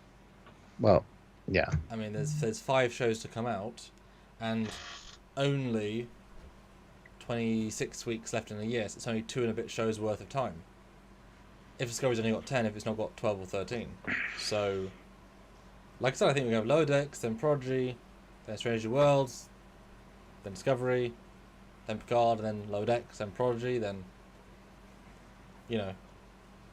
But I mean, that's fine though. I mean, a little bit less stress for us, because this implies they won't be doubling up, which would be silly, and it gives them six whole months minimum to finish editing, and we know production time of a TV show is 9 months, about sort of 9 to 10 months. Well, I mean, it can be more obviously, but that's sort of the baseline, because you can release one within 12 months, but you don't start filming 1 month after you finish releasing the last season. You know, whatever. So that's good. It means it'll probably be done ahead of time. And if they're filming season 3, then they'll be able to release season 2 while filming season 3, which means they're just rolling production time, which means they'll then have season 3 done quicker, because you won't have that gap.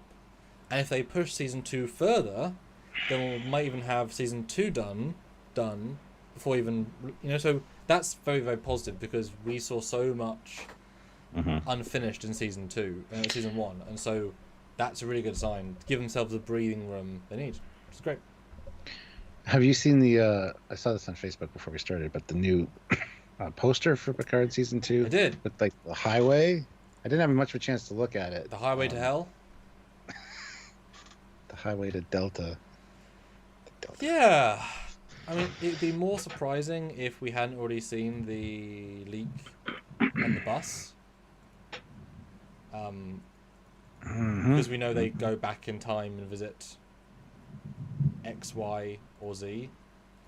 I mean, it looks like the season 1 poster, just now with intersections. I mean, what do you think? I don't know. I haven't had much of a chance to look at it. Oh. I just wondering if you had seen it. It's I don't know, LA. it looked a little too, yeah. Looked a little too LA. Yeah, exactly. I mean, they're going for something. It just feels to me the same thing as showing the Golden Gate Bridge for Star Trek 3, 4. Yeah. I mean, it's clever enough, but it doesn't get me excited or anything. No. If there was hidden stuff in it, maybe, but I don't get that vibe. Yeah, an odd choice. Odd indeed. Let me take a quick look at that. Well, obviously now everything's been sort of Paramount Plus original. So all the branding is now complete. It is all complete. My plan is coming to fruition. I wonder if that's actually a real intersection. I don't think so. I think so. It's kind of funny if they're like they're flying a drone over one day. It's like, oh my god, that could be a poster. That looks like our Delta. Oh my god. At least there's no split in this one. Is there not? It's a lot of space. See, it might be hinting at things like there's so many highways here and roads. Like they are doing a multiverse. Sure. Where we're going, we don't need roads. Sorry. Oh, wow. Multiverse roads. Yeah. No, it's true. I like that, actually. That's could be symbology. And, road not travelled, the universes diverge. Yep. Oh, I like that. That's pretty good. I wouldn't even mind, honestly, if this implies that the timeline changed this early. Something as simple as something happened back. Not. I would hope it's like 2030. Something slightly in the future, but modern. Would be, fine. We know they go back in time. Gotta go back in time. CJ O'Neill puts in $20. That's amazing super chat. Thank you so much. They are going back to save the whales. Save the whales. Save those snails. No. Save the cheerleader, save the whales. What? What? It's a Heroes reference. Oh, gotcha. But yeah, no, I liked this trailer. I think it trailed, it teased, it showed me a lot of interesting stuff. We got... Now, I think, and this might sound a bit odd, if we hadn't have had that single shot of him in uniform and as a team, I'd be a ton less excited. Because he looks really freaking good in uniform. Right? Really freaking good. And that grounds it to Star Trek. Right? Even if it's a new uniform, or at least variant, fine. So, good. And if we're trying to improve Season 1, which is not hard to do, giving us more backstories to why, who, and how, because also flashbacks like use other characters from the show, if they're committing to flashbacks into the... I mean, even him and Raffi, like, if they're meant to have really good chemistry, showing us their backstory would be great. You know, Admiral Picard. Then again, you have to have your cake and eat it too. You get to see Picard uniform, do classic Trek Picard things, and then jump to post that. I'm all for that. I don't have much faith they're going to do many of these sequences, I'll be honest.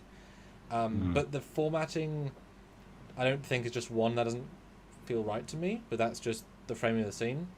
So hopefully we're going to get, again, our cake and eat it too. Because he looks good in this uniform. And you know, I'd like to learn more about Raffi if she's done well, and she's more interesting in the past when she was not post. Because she was great in that scene. She was really good. Real solid. You know? Mm-hmm. Yeah, I mean, overall, I mean, the vibe from this trailer was good for me, and I'm looking forward to Season 2. Like, that says a lot, because Picard, for us, at least for me, was one of the worst of new Trek, for just the way it let everybody down. It let the characters down. It let Picard down. It let 709 down. Definitely Echep down. Like, it's just, it retroactively makes the older stuff kind of be like, oh, shit. I can't enjoy this really now, and that was kind of sad. I didn't want to see that. And have your main character die. He wasn't even aware that was happening until like right before. Yeah, whereas there's supposed to be some grand plan to bring Picard back and get Patrick Stewart on board, and it's like, really, you didn't know until that they were doing that to your character that you've taken care of for how many years? You know, like. Yeah, it spoke to the issues of all the new Trek shows, but it just somehow just feels unpositive, feels unpolished. You know, even Patrick said, "I don't want to be in uniform." If you remember from in the previous season, hopefully he's over that. I mean, with a year of not acting, and he said as long as he hasn't acted in his entire career, I would assume that he would accept being in uniform to act more.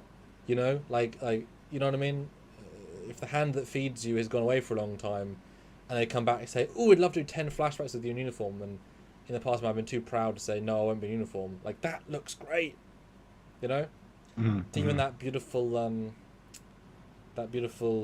it's the same as the other uniform, but that beautiful wine red, that's like the quality red, you know? Yeah. And they're talking about the timeline here and having things happen pre-eugenics wars and stuff. And Circe says Voyager went to 1996 and Future's End. Yes, but the war with Khan, if you read the Khan novels, was kind of a secret war. There's always wars and upheaval going on over there, and in different parts of the world. And that's what it was covered up by the governments and stuff. So even if there was something going on, it wasn't a world war where like every city's destroyed. So LA could be perfectly fine. But that's another discussion to have at some point. But yeah. In 1996, Future's End. 2004, in Enterprise's Carpenter Street. Yeah, but... Matt Boardman, $5.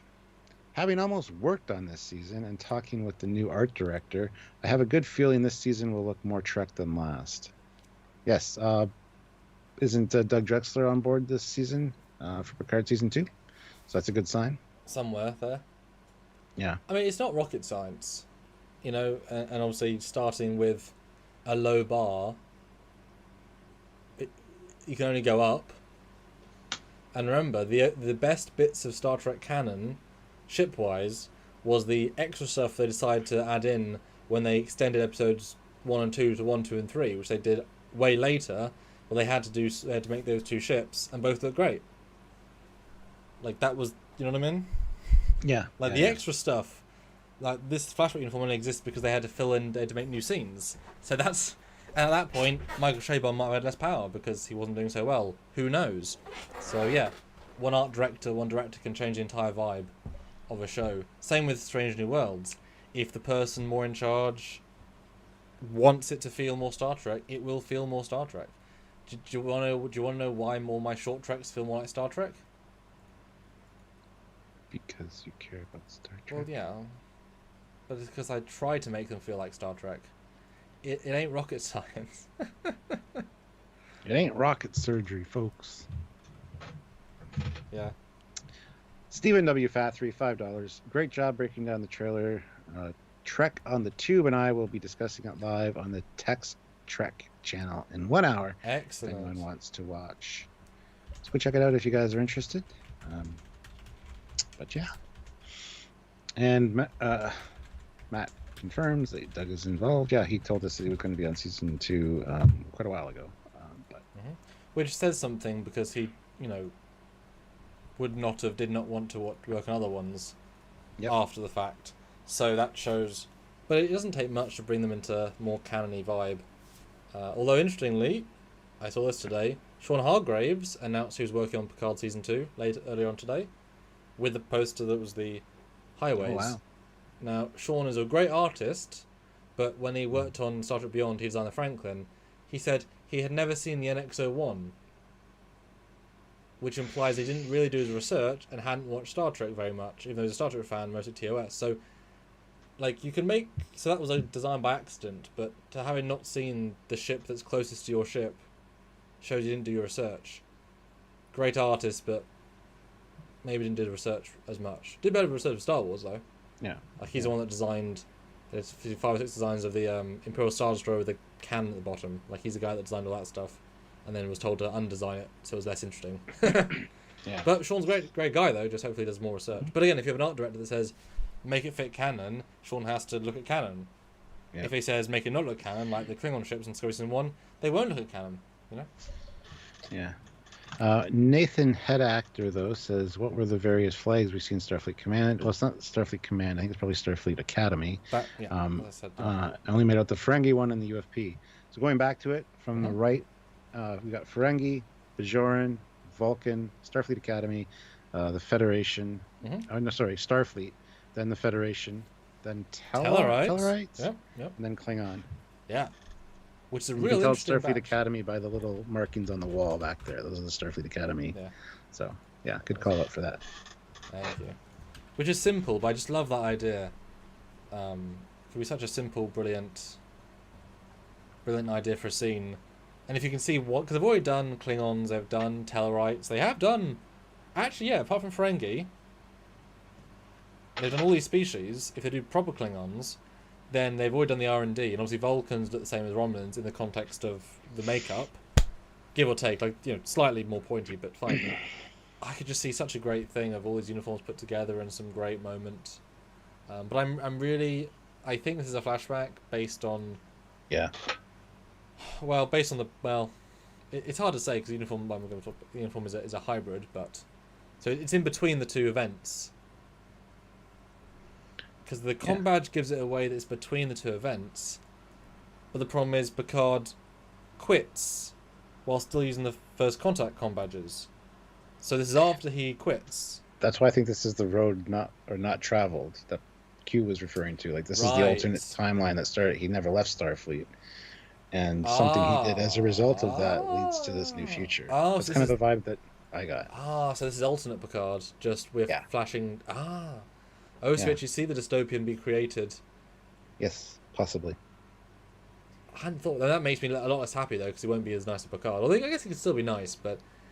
No, just one little butterfly effect. One little thing you do spirals out of control. Not necessarily like you're evil, but, No, I know, but this is so few years until the present in Star Trek Picard that for the Starfleet to change, for everything to be more militaristic and more evil feeling, for Seven to no longer be a Delta. I think there's definitely more to that. I think that's really interesting, but I'd like to think this is maybe because of the com badge, just the com badge, and it's a new iteration. I'm hoping this is, because he looks as old as he does in every other part of the show. I'm hoping this is him being reinstated, because after he died, he's like, I have to help things. It's reinstated, so does Raffi, because I did save the galaxy, and so he's doing something positive, and so we see him like pulled up by his bootstraps, doing something positive, and then the universe changes. Like, give us a really good Picard. Oh yeah, episode 1.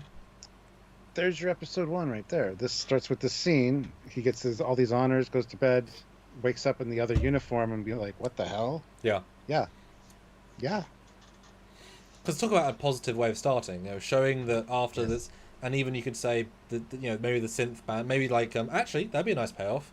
Maybe not only is this about so it starts off with just like episode 1 Discovery, Picard's eyes, like Takuma's eyes, comes out and so I say to you all in my Shakespearean training, Academy graduates of 2407.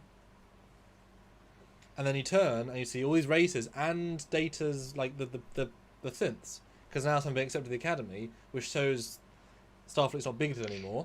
Now that I'm an android and you have all welcomed us to the. You had no choice now. That's true. Yeah.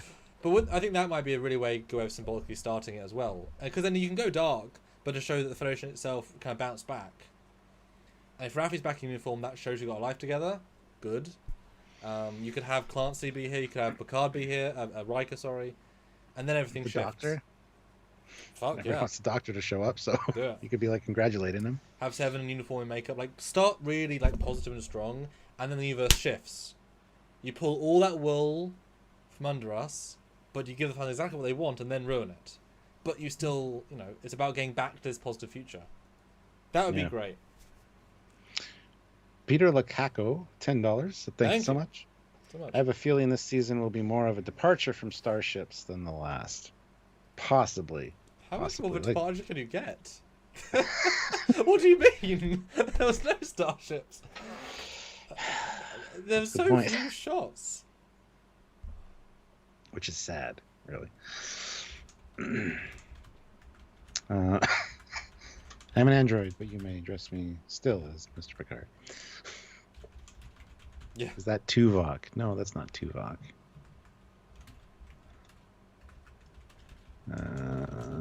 No, definitely not Tuvok.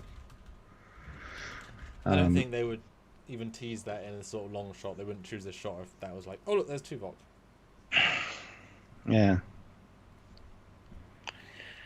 Because it's just that badge, These things are very specific when it comes to timeline.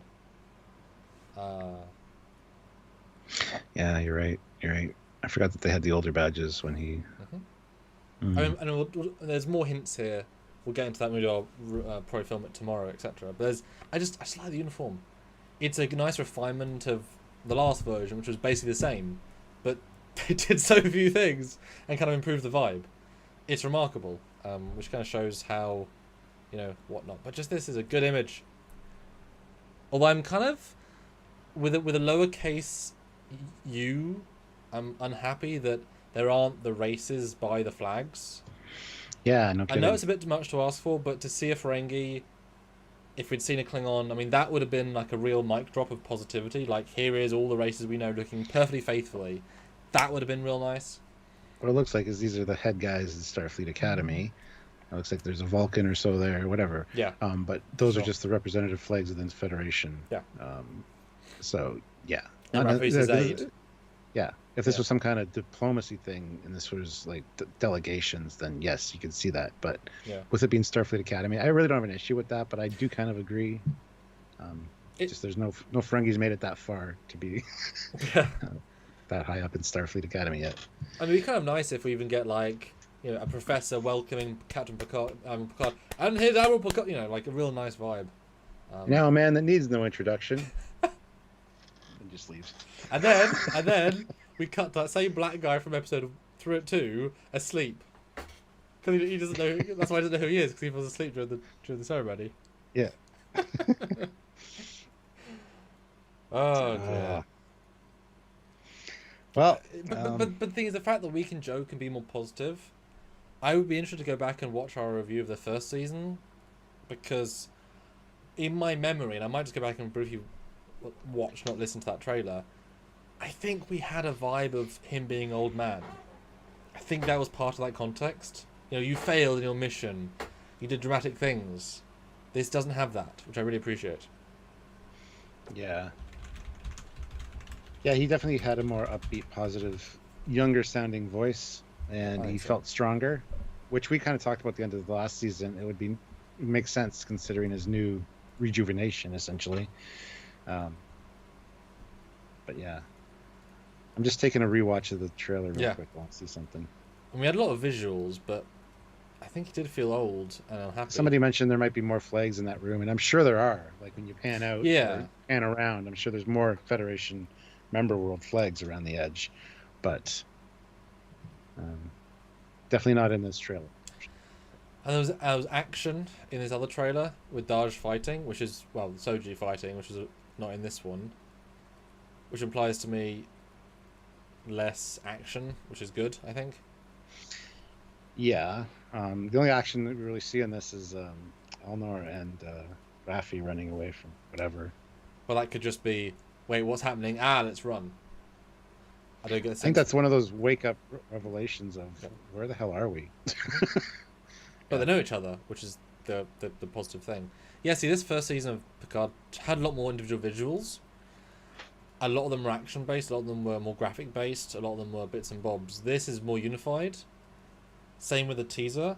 One vibe, one unified thing, and then boom, cue. Which also is kind of like the Discovery trailer, the original Season 3 one. There's a bigger, grander concept. You know? It's not as bitty. No, I think you can tell we're happy with this. And obviously, we did that poll at the start. People were pretty happy with it. And that being said, there's new people here at this point. We have lost quite a few.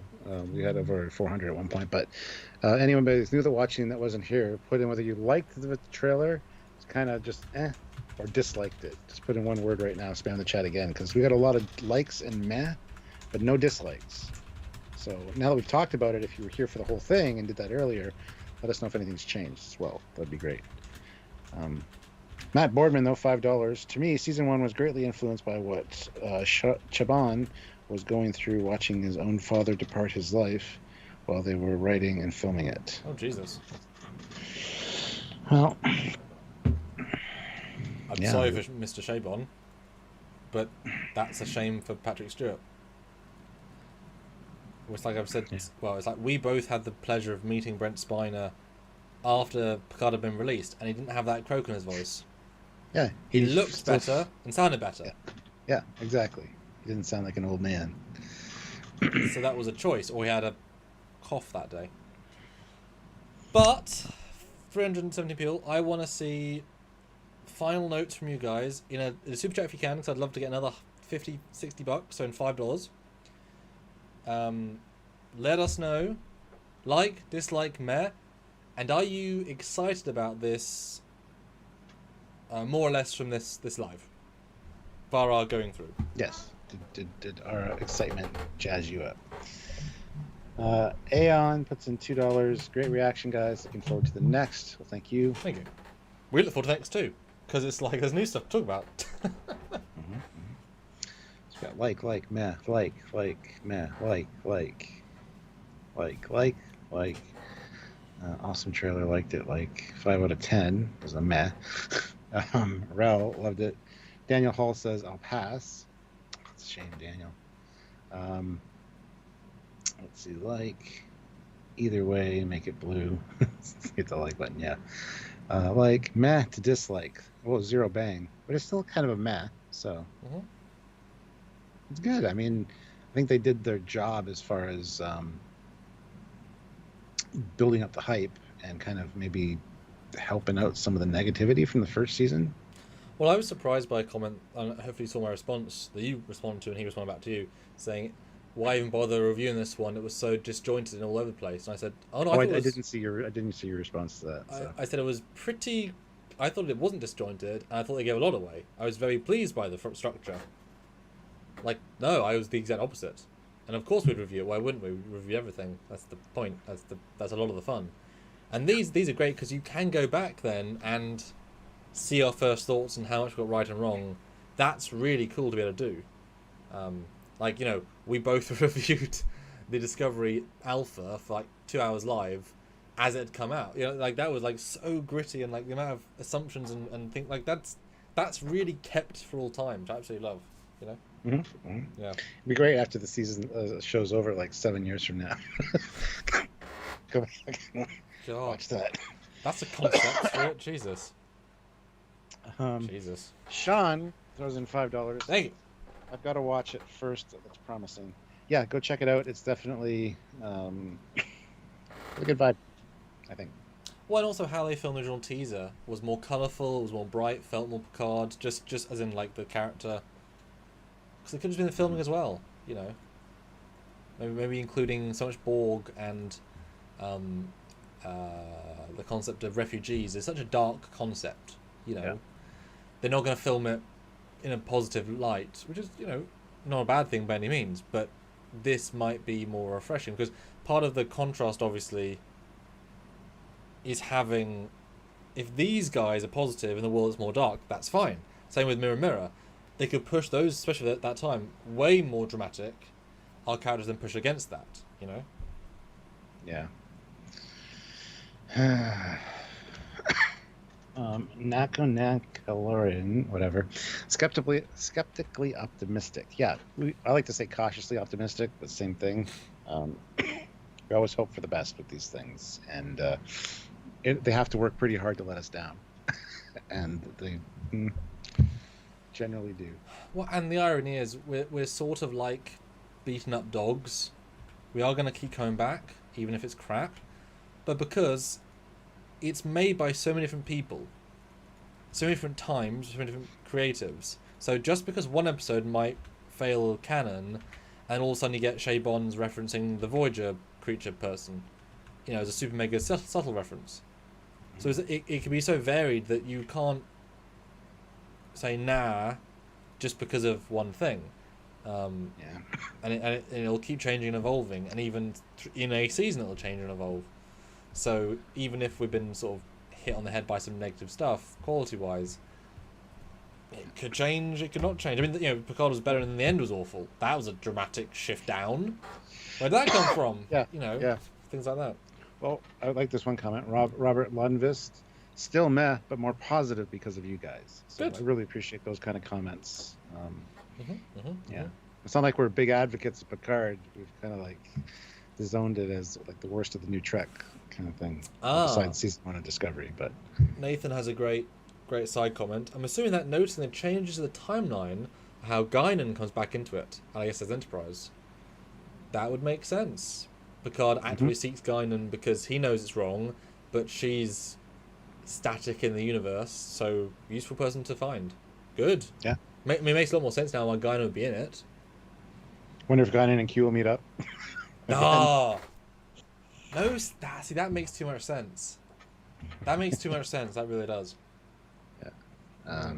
Or it could be that Picard's like tells Q, "I gotta find Guinan." Why? Why would you need to find Guinan? You have me. He's like, no. I need some insights. Post something I can actually trust. No, Q. I need the hats. You don't have hats. And then, is this what you want? I can have hats. I can be whatever you want. Patrick's yeah. No, really, yeah, that's actually a brilliant idea, and you know, when you have an alternate reality situation, knowing one of your friends does not exist out of reality is important, and also while the characters might be useful in that situation, you know. Yeah. Sean, though, another $5. Thank you. Picard looks more steadfast and sure of himself. Yes. And that's one of the things we wanted after the end of season 2, based on everything, or end of season 1, based on everything that happened. He should feel that way. He's basically revitalized in a new body.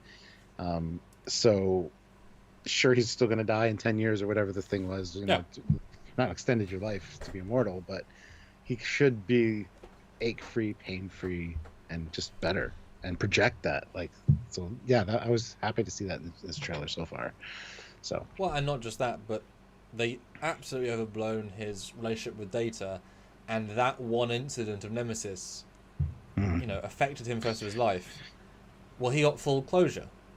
The weight has been lifted, and he got out there and helped save the galaxy, showing he didn't need his vineyard, which he felt stuck with. So all of those burdens that he was given in season 1 should all be lifted. Yeah.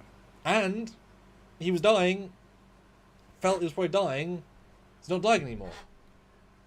So all those, you know what I mean? He should be a new man, literally and figuratively, you know? Sean puts in another $5. Thank you, Sean. Guinan and Q rap battle. Answer why Guinan was feared by Q. Oof. That would be laying down the freestyle. Yeah. She's just better at it than Q is. And Kieran has a good comment. Imagine Seven or Annika Hens in this context trying to contact the Voyager crew, but can't because they don't know who she is in this universe. That could be a fun reason to have a cameo, you know. Maybe I don't know if you want cameos or actual appearances. Although, you know, we've heard from like Gates, LeVar, and Michael Dorn that they're not in the season, and Gates felt, well, Reflection wasn't very happy about that. But also they can lie for spoilers. Which I would be totally like the way that was presented of her saying she's disappointed she's not in it or asked. It totally feels that way to me. It's like surprise, guys. Yeah, no, it was bad enough that Patrick decided to ask on live television if Whoopi would be in Picard season 2 before they even wrote the scripts. You know, like they haven't talked about her once, which you would think having a movie star attached would be a thing. But I bet she was like an idea, and then there's like, oh no, we've got to follow through on that now. Instead of national TV, which is fine. It's kind of funny. Yeah. But it's like Ewan McGregor. You know, he was asked for years about Obi-Wan, and he was very careful. He hated misleading or not lying. He always said, "I don't know much, but I would be up for it," even though he basically signed up for it for like 3 years, and he got asked in every interview, even for other movies. So, but if he had said it in one interview, the surprise would be gone, and you know, marketing is important. So I'm fine with that, you know. And at the end of the day, we will know if they're in it in between 6 months and sort of 9 months, you know. Mm-hmm. Paul N though says not excited. Every time they time travel, they screw up the stories of everything that has gone before. Fits like a whale tank in a barrel. I disagree. I think a lot of the time travel episodes are some of the better ones. I think he means the new shows. Oh.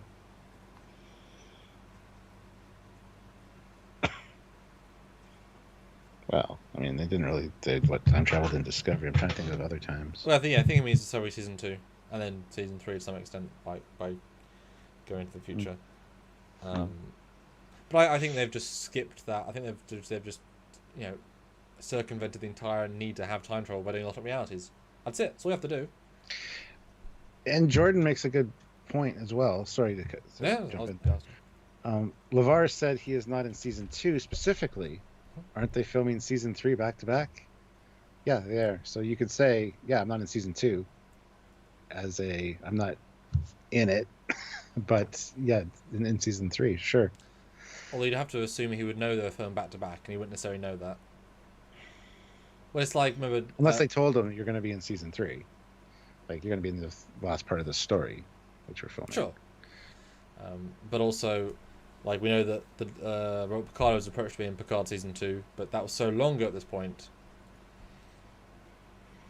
Things do Everybody's change. forgotten about it, so it'll be a big surprise when it happens. Good. Way to ruin it, Samuel. I'm sorry. But they've got to be careful with cameos, though, because they only have, they don't have a time between. They've got to know who they want and get them and plan it. Planet Hollywood or Planet... Well, no, I'm doing. 479 likes with almost 300 people here. If you have not hit that like button before you leave, guys, make sure you hit that like button, please. We still have the last super chat slot available now. Sean now has it. But if we get a few more super chats, like another 30. Yes. 30 would be a good number. 30 or 40 would be fantastic.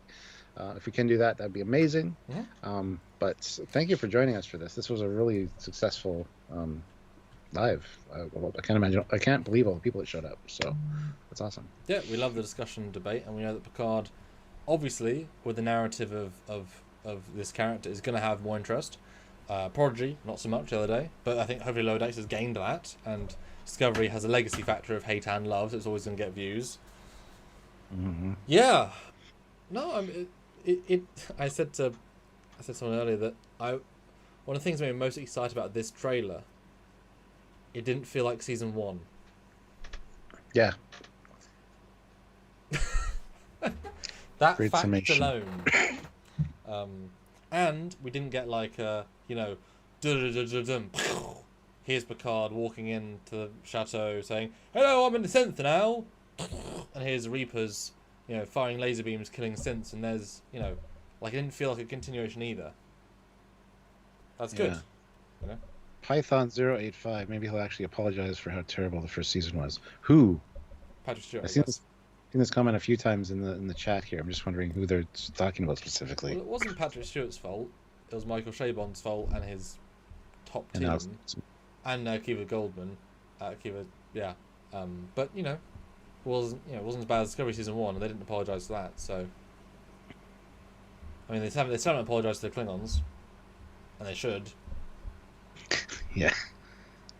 And Jordan says they all died in a fire. No, Marie did not die in a fire.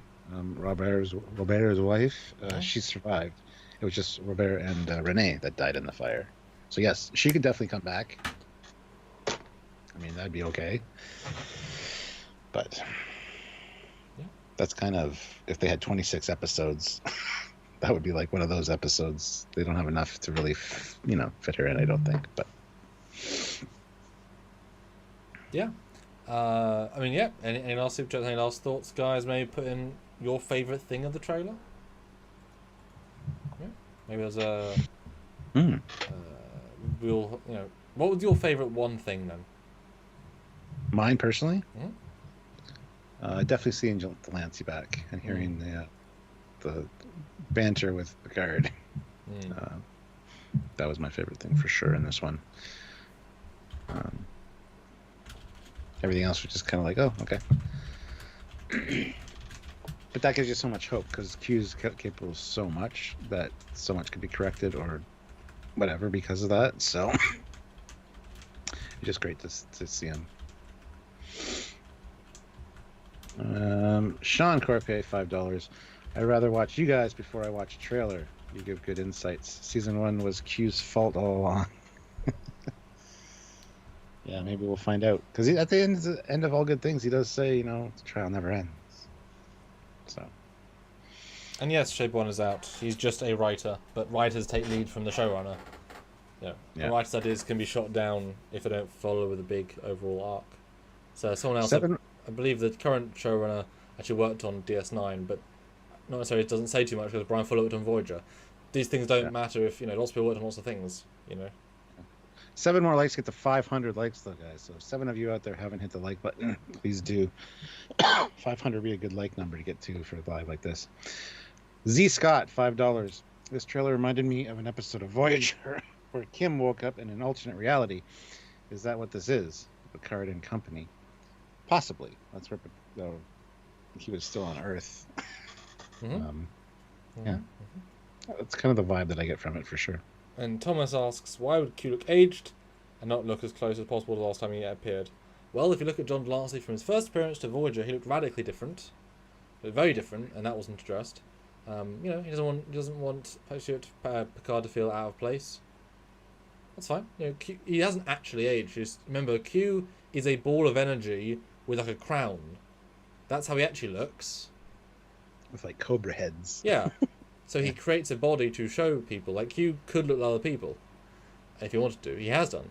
So, he's just mimicking. He mimics the TNG uniform and the Voyager uniform to fit in with where he is.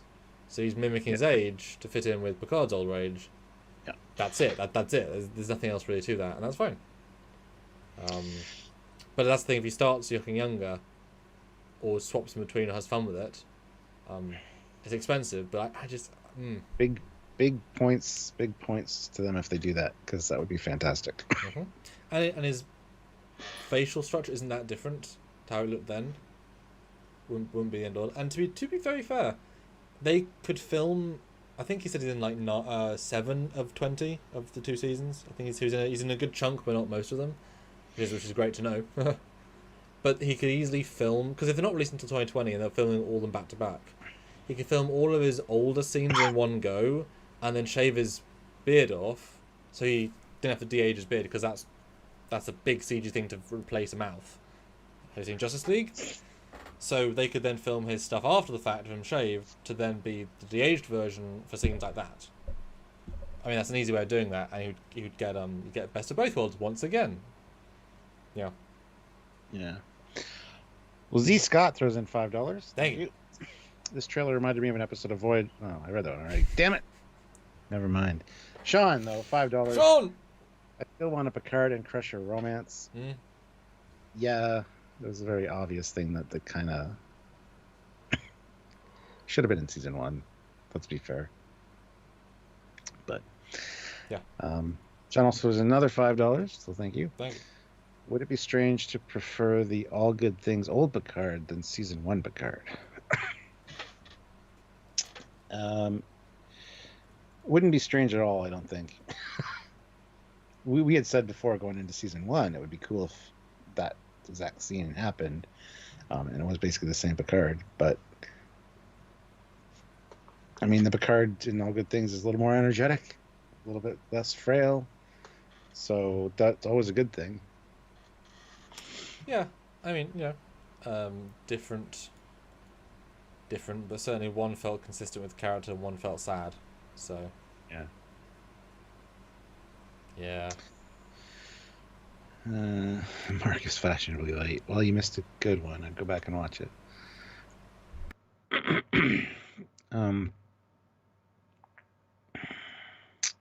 Did Q give the order for Oh, no. Chris Little, though, £5, so thank you. Why didn't they just let Ira Bear write this? It would have been epic. Yeah. I kind of agree. He does fantastic work, but actually it would have worked fine because he likes kind of darker, grittier storytelling. So yeah. Although to be fair, he only wrote the DS9 characters. Like you say, he didn't care about the other shows, so he doesn't care about Picard or Seven or any of them. So he would, he'd want to bring back his DS9 cast. Just like with Michael Chabon, once a Pulitzer Prize winner, doesn't mean you're always going to be. I don't think Steven would write as a good Trek now, especially as he was in his documentary regretting they didn't make Garak and Bashir gay together. I'm like, where was that subtext? I know you can retcon things back in, but it's like, really? Okay. That'd be weird and kind of ruin the friendship they have. Because there was a special friendship, clearly. So I think, certainly not lead of the team. Ronald D. Moore, I think, would be a better choice. He's a bit more balanced.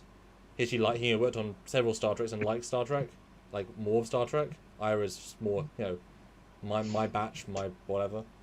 Yeah. Give him a DS9 movie, sure, do it, or have him be a guest writer if they go to DS9 once, or even Lower Decks one-off. But yeah. Ira was on TNG for a bit, but hated all the restrictions imposed on him. Yeah, I wouldn't doubt it. That's why DS9 is such a departure from Voyager and TNG. It's just got a different way of storytelling. So, but it would have matched up perfectly with the new, the darker card and stuff that they did. You know what I mean? So he certainly would have. He certainly would have done. Certainly would have done a lot more planning. Yes, had a lot more of a absolutely. consistent arc, which would be, Yeah. Yeah.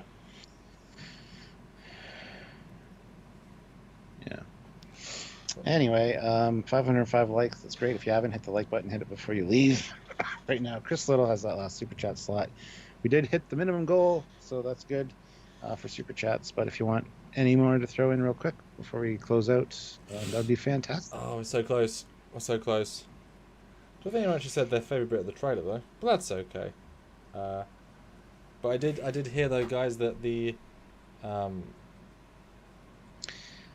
Dominion guys can't do Friday, but they can do Thursday. So, might be the case I have to do that one by myself and then see you on Friday. There's a chance I might be back tomorrow on time. but I don't want to promise it. That's all. That's fair. So yeah, schedule it for tomorrow. I'll try to make it back. I should be back by then. I mean, it is half an hour later, so that does help. Yeah, and I might be rushing a little bit, but yeah, I'll see what I can do. Okay. Yeah, do that, and then we'll figure something out. Robert says, men can apparently not have a good bromance. They need to be retconned into a gay couple. Really, Samuel? I think you and I have a good bromance. Yes. No, we're not a gay couple. No. I mean, you know, Jadzia and Nerys have a good, like, chemistry. They don't need to be lesbian. Yeah, exactly. I mean, even to some extent, Patrick and Riker, Geordie and Data. I mean, you know, you can be really good friends without crossing that line. And Garrick will do anything he wants. Tom Paris and Kim and Harry Kim, like. Yeah. I mean, Garrick is a slippery fella. I'm sure he would go gay for the mission. But that's just because he's used to being not himself, you know. Well, Andrew Robinson He's a did spy. say that his intention with Garrick was that he wanted Bashir the whole time, even though that wasn't the writer's intent. So,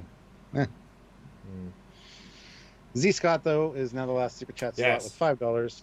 Would it be too much fan service if Q mentions how different the timeline went from how it was shown to Picard a real 25 years ago? Yes. Oh, yes. That'd be... You think it'd be too much fan service? I think it would be fun, kind of cool. Well, it'd be against what they've made in the last sort of 5 years. So they won't... We want it, but they won't do it. It would be perfect fan... I hate fan service. It's perfect use of what came before. Canon. That's the word. Fan service is a silly idea. That you exist in the universe, use the universe. Yeah. A lot of time and attention to details were paid during the creation of it. So yes, absolutely.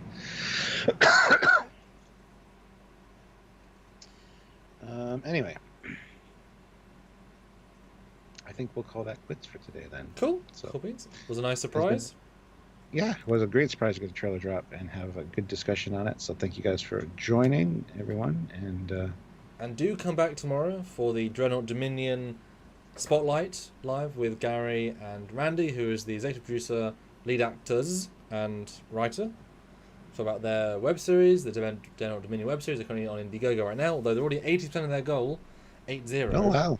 Yeah, so they're we're not doing it necessarily to fund them so much as to shout them out and talk about them, because they've been doing it for a long time. They're one of the mainstays, and they're such a nice team of always wanting to be better. A lot of teams don't feel that need; they just sort of are, and that's fine. Better takes more effort. If you only have so much money and effort, that's fine. No judgment. But obviously, I say try and better all the time, and they're already 80% of their $5,000 goal, with still 15 days to go. Doing great. So cool.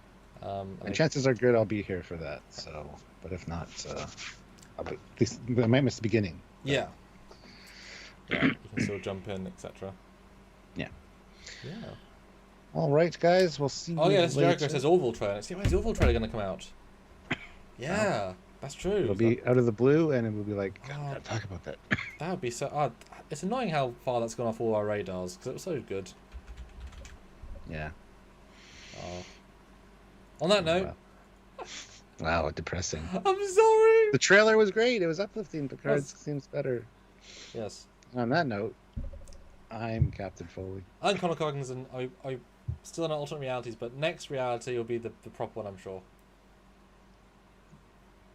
Yeah. Bye, guys. Oh. Aeon, $5 for your awesome uniforms. Hey. Must be off duty. There you go. Yeah. All right, guys. See you later. What a snipe. Bye, guys. Bye.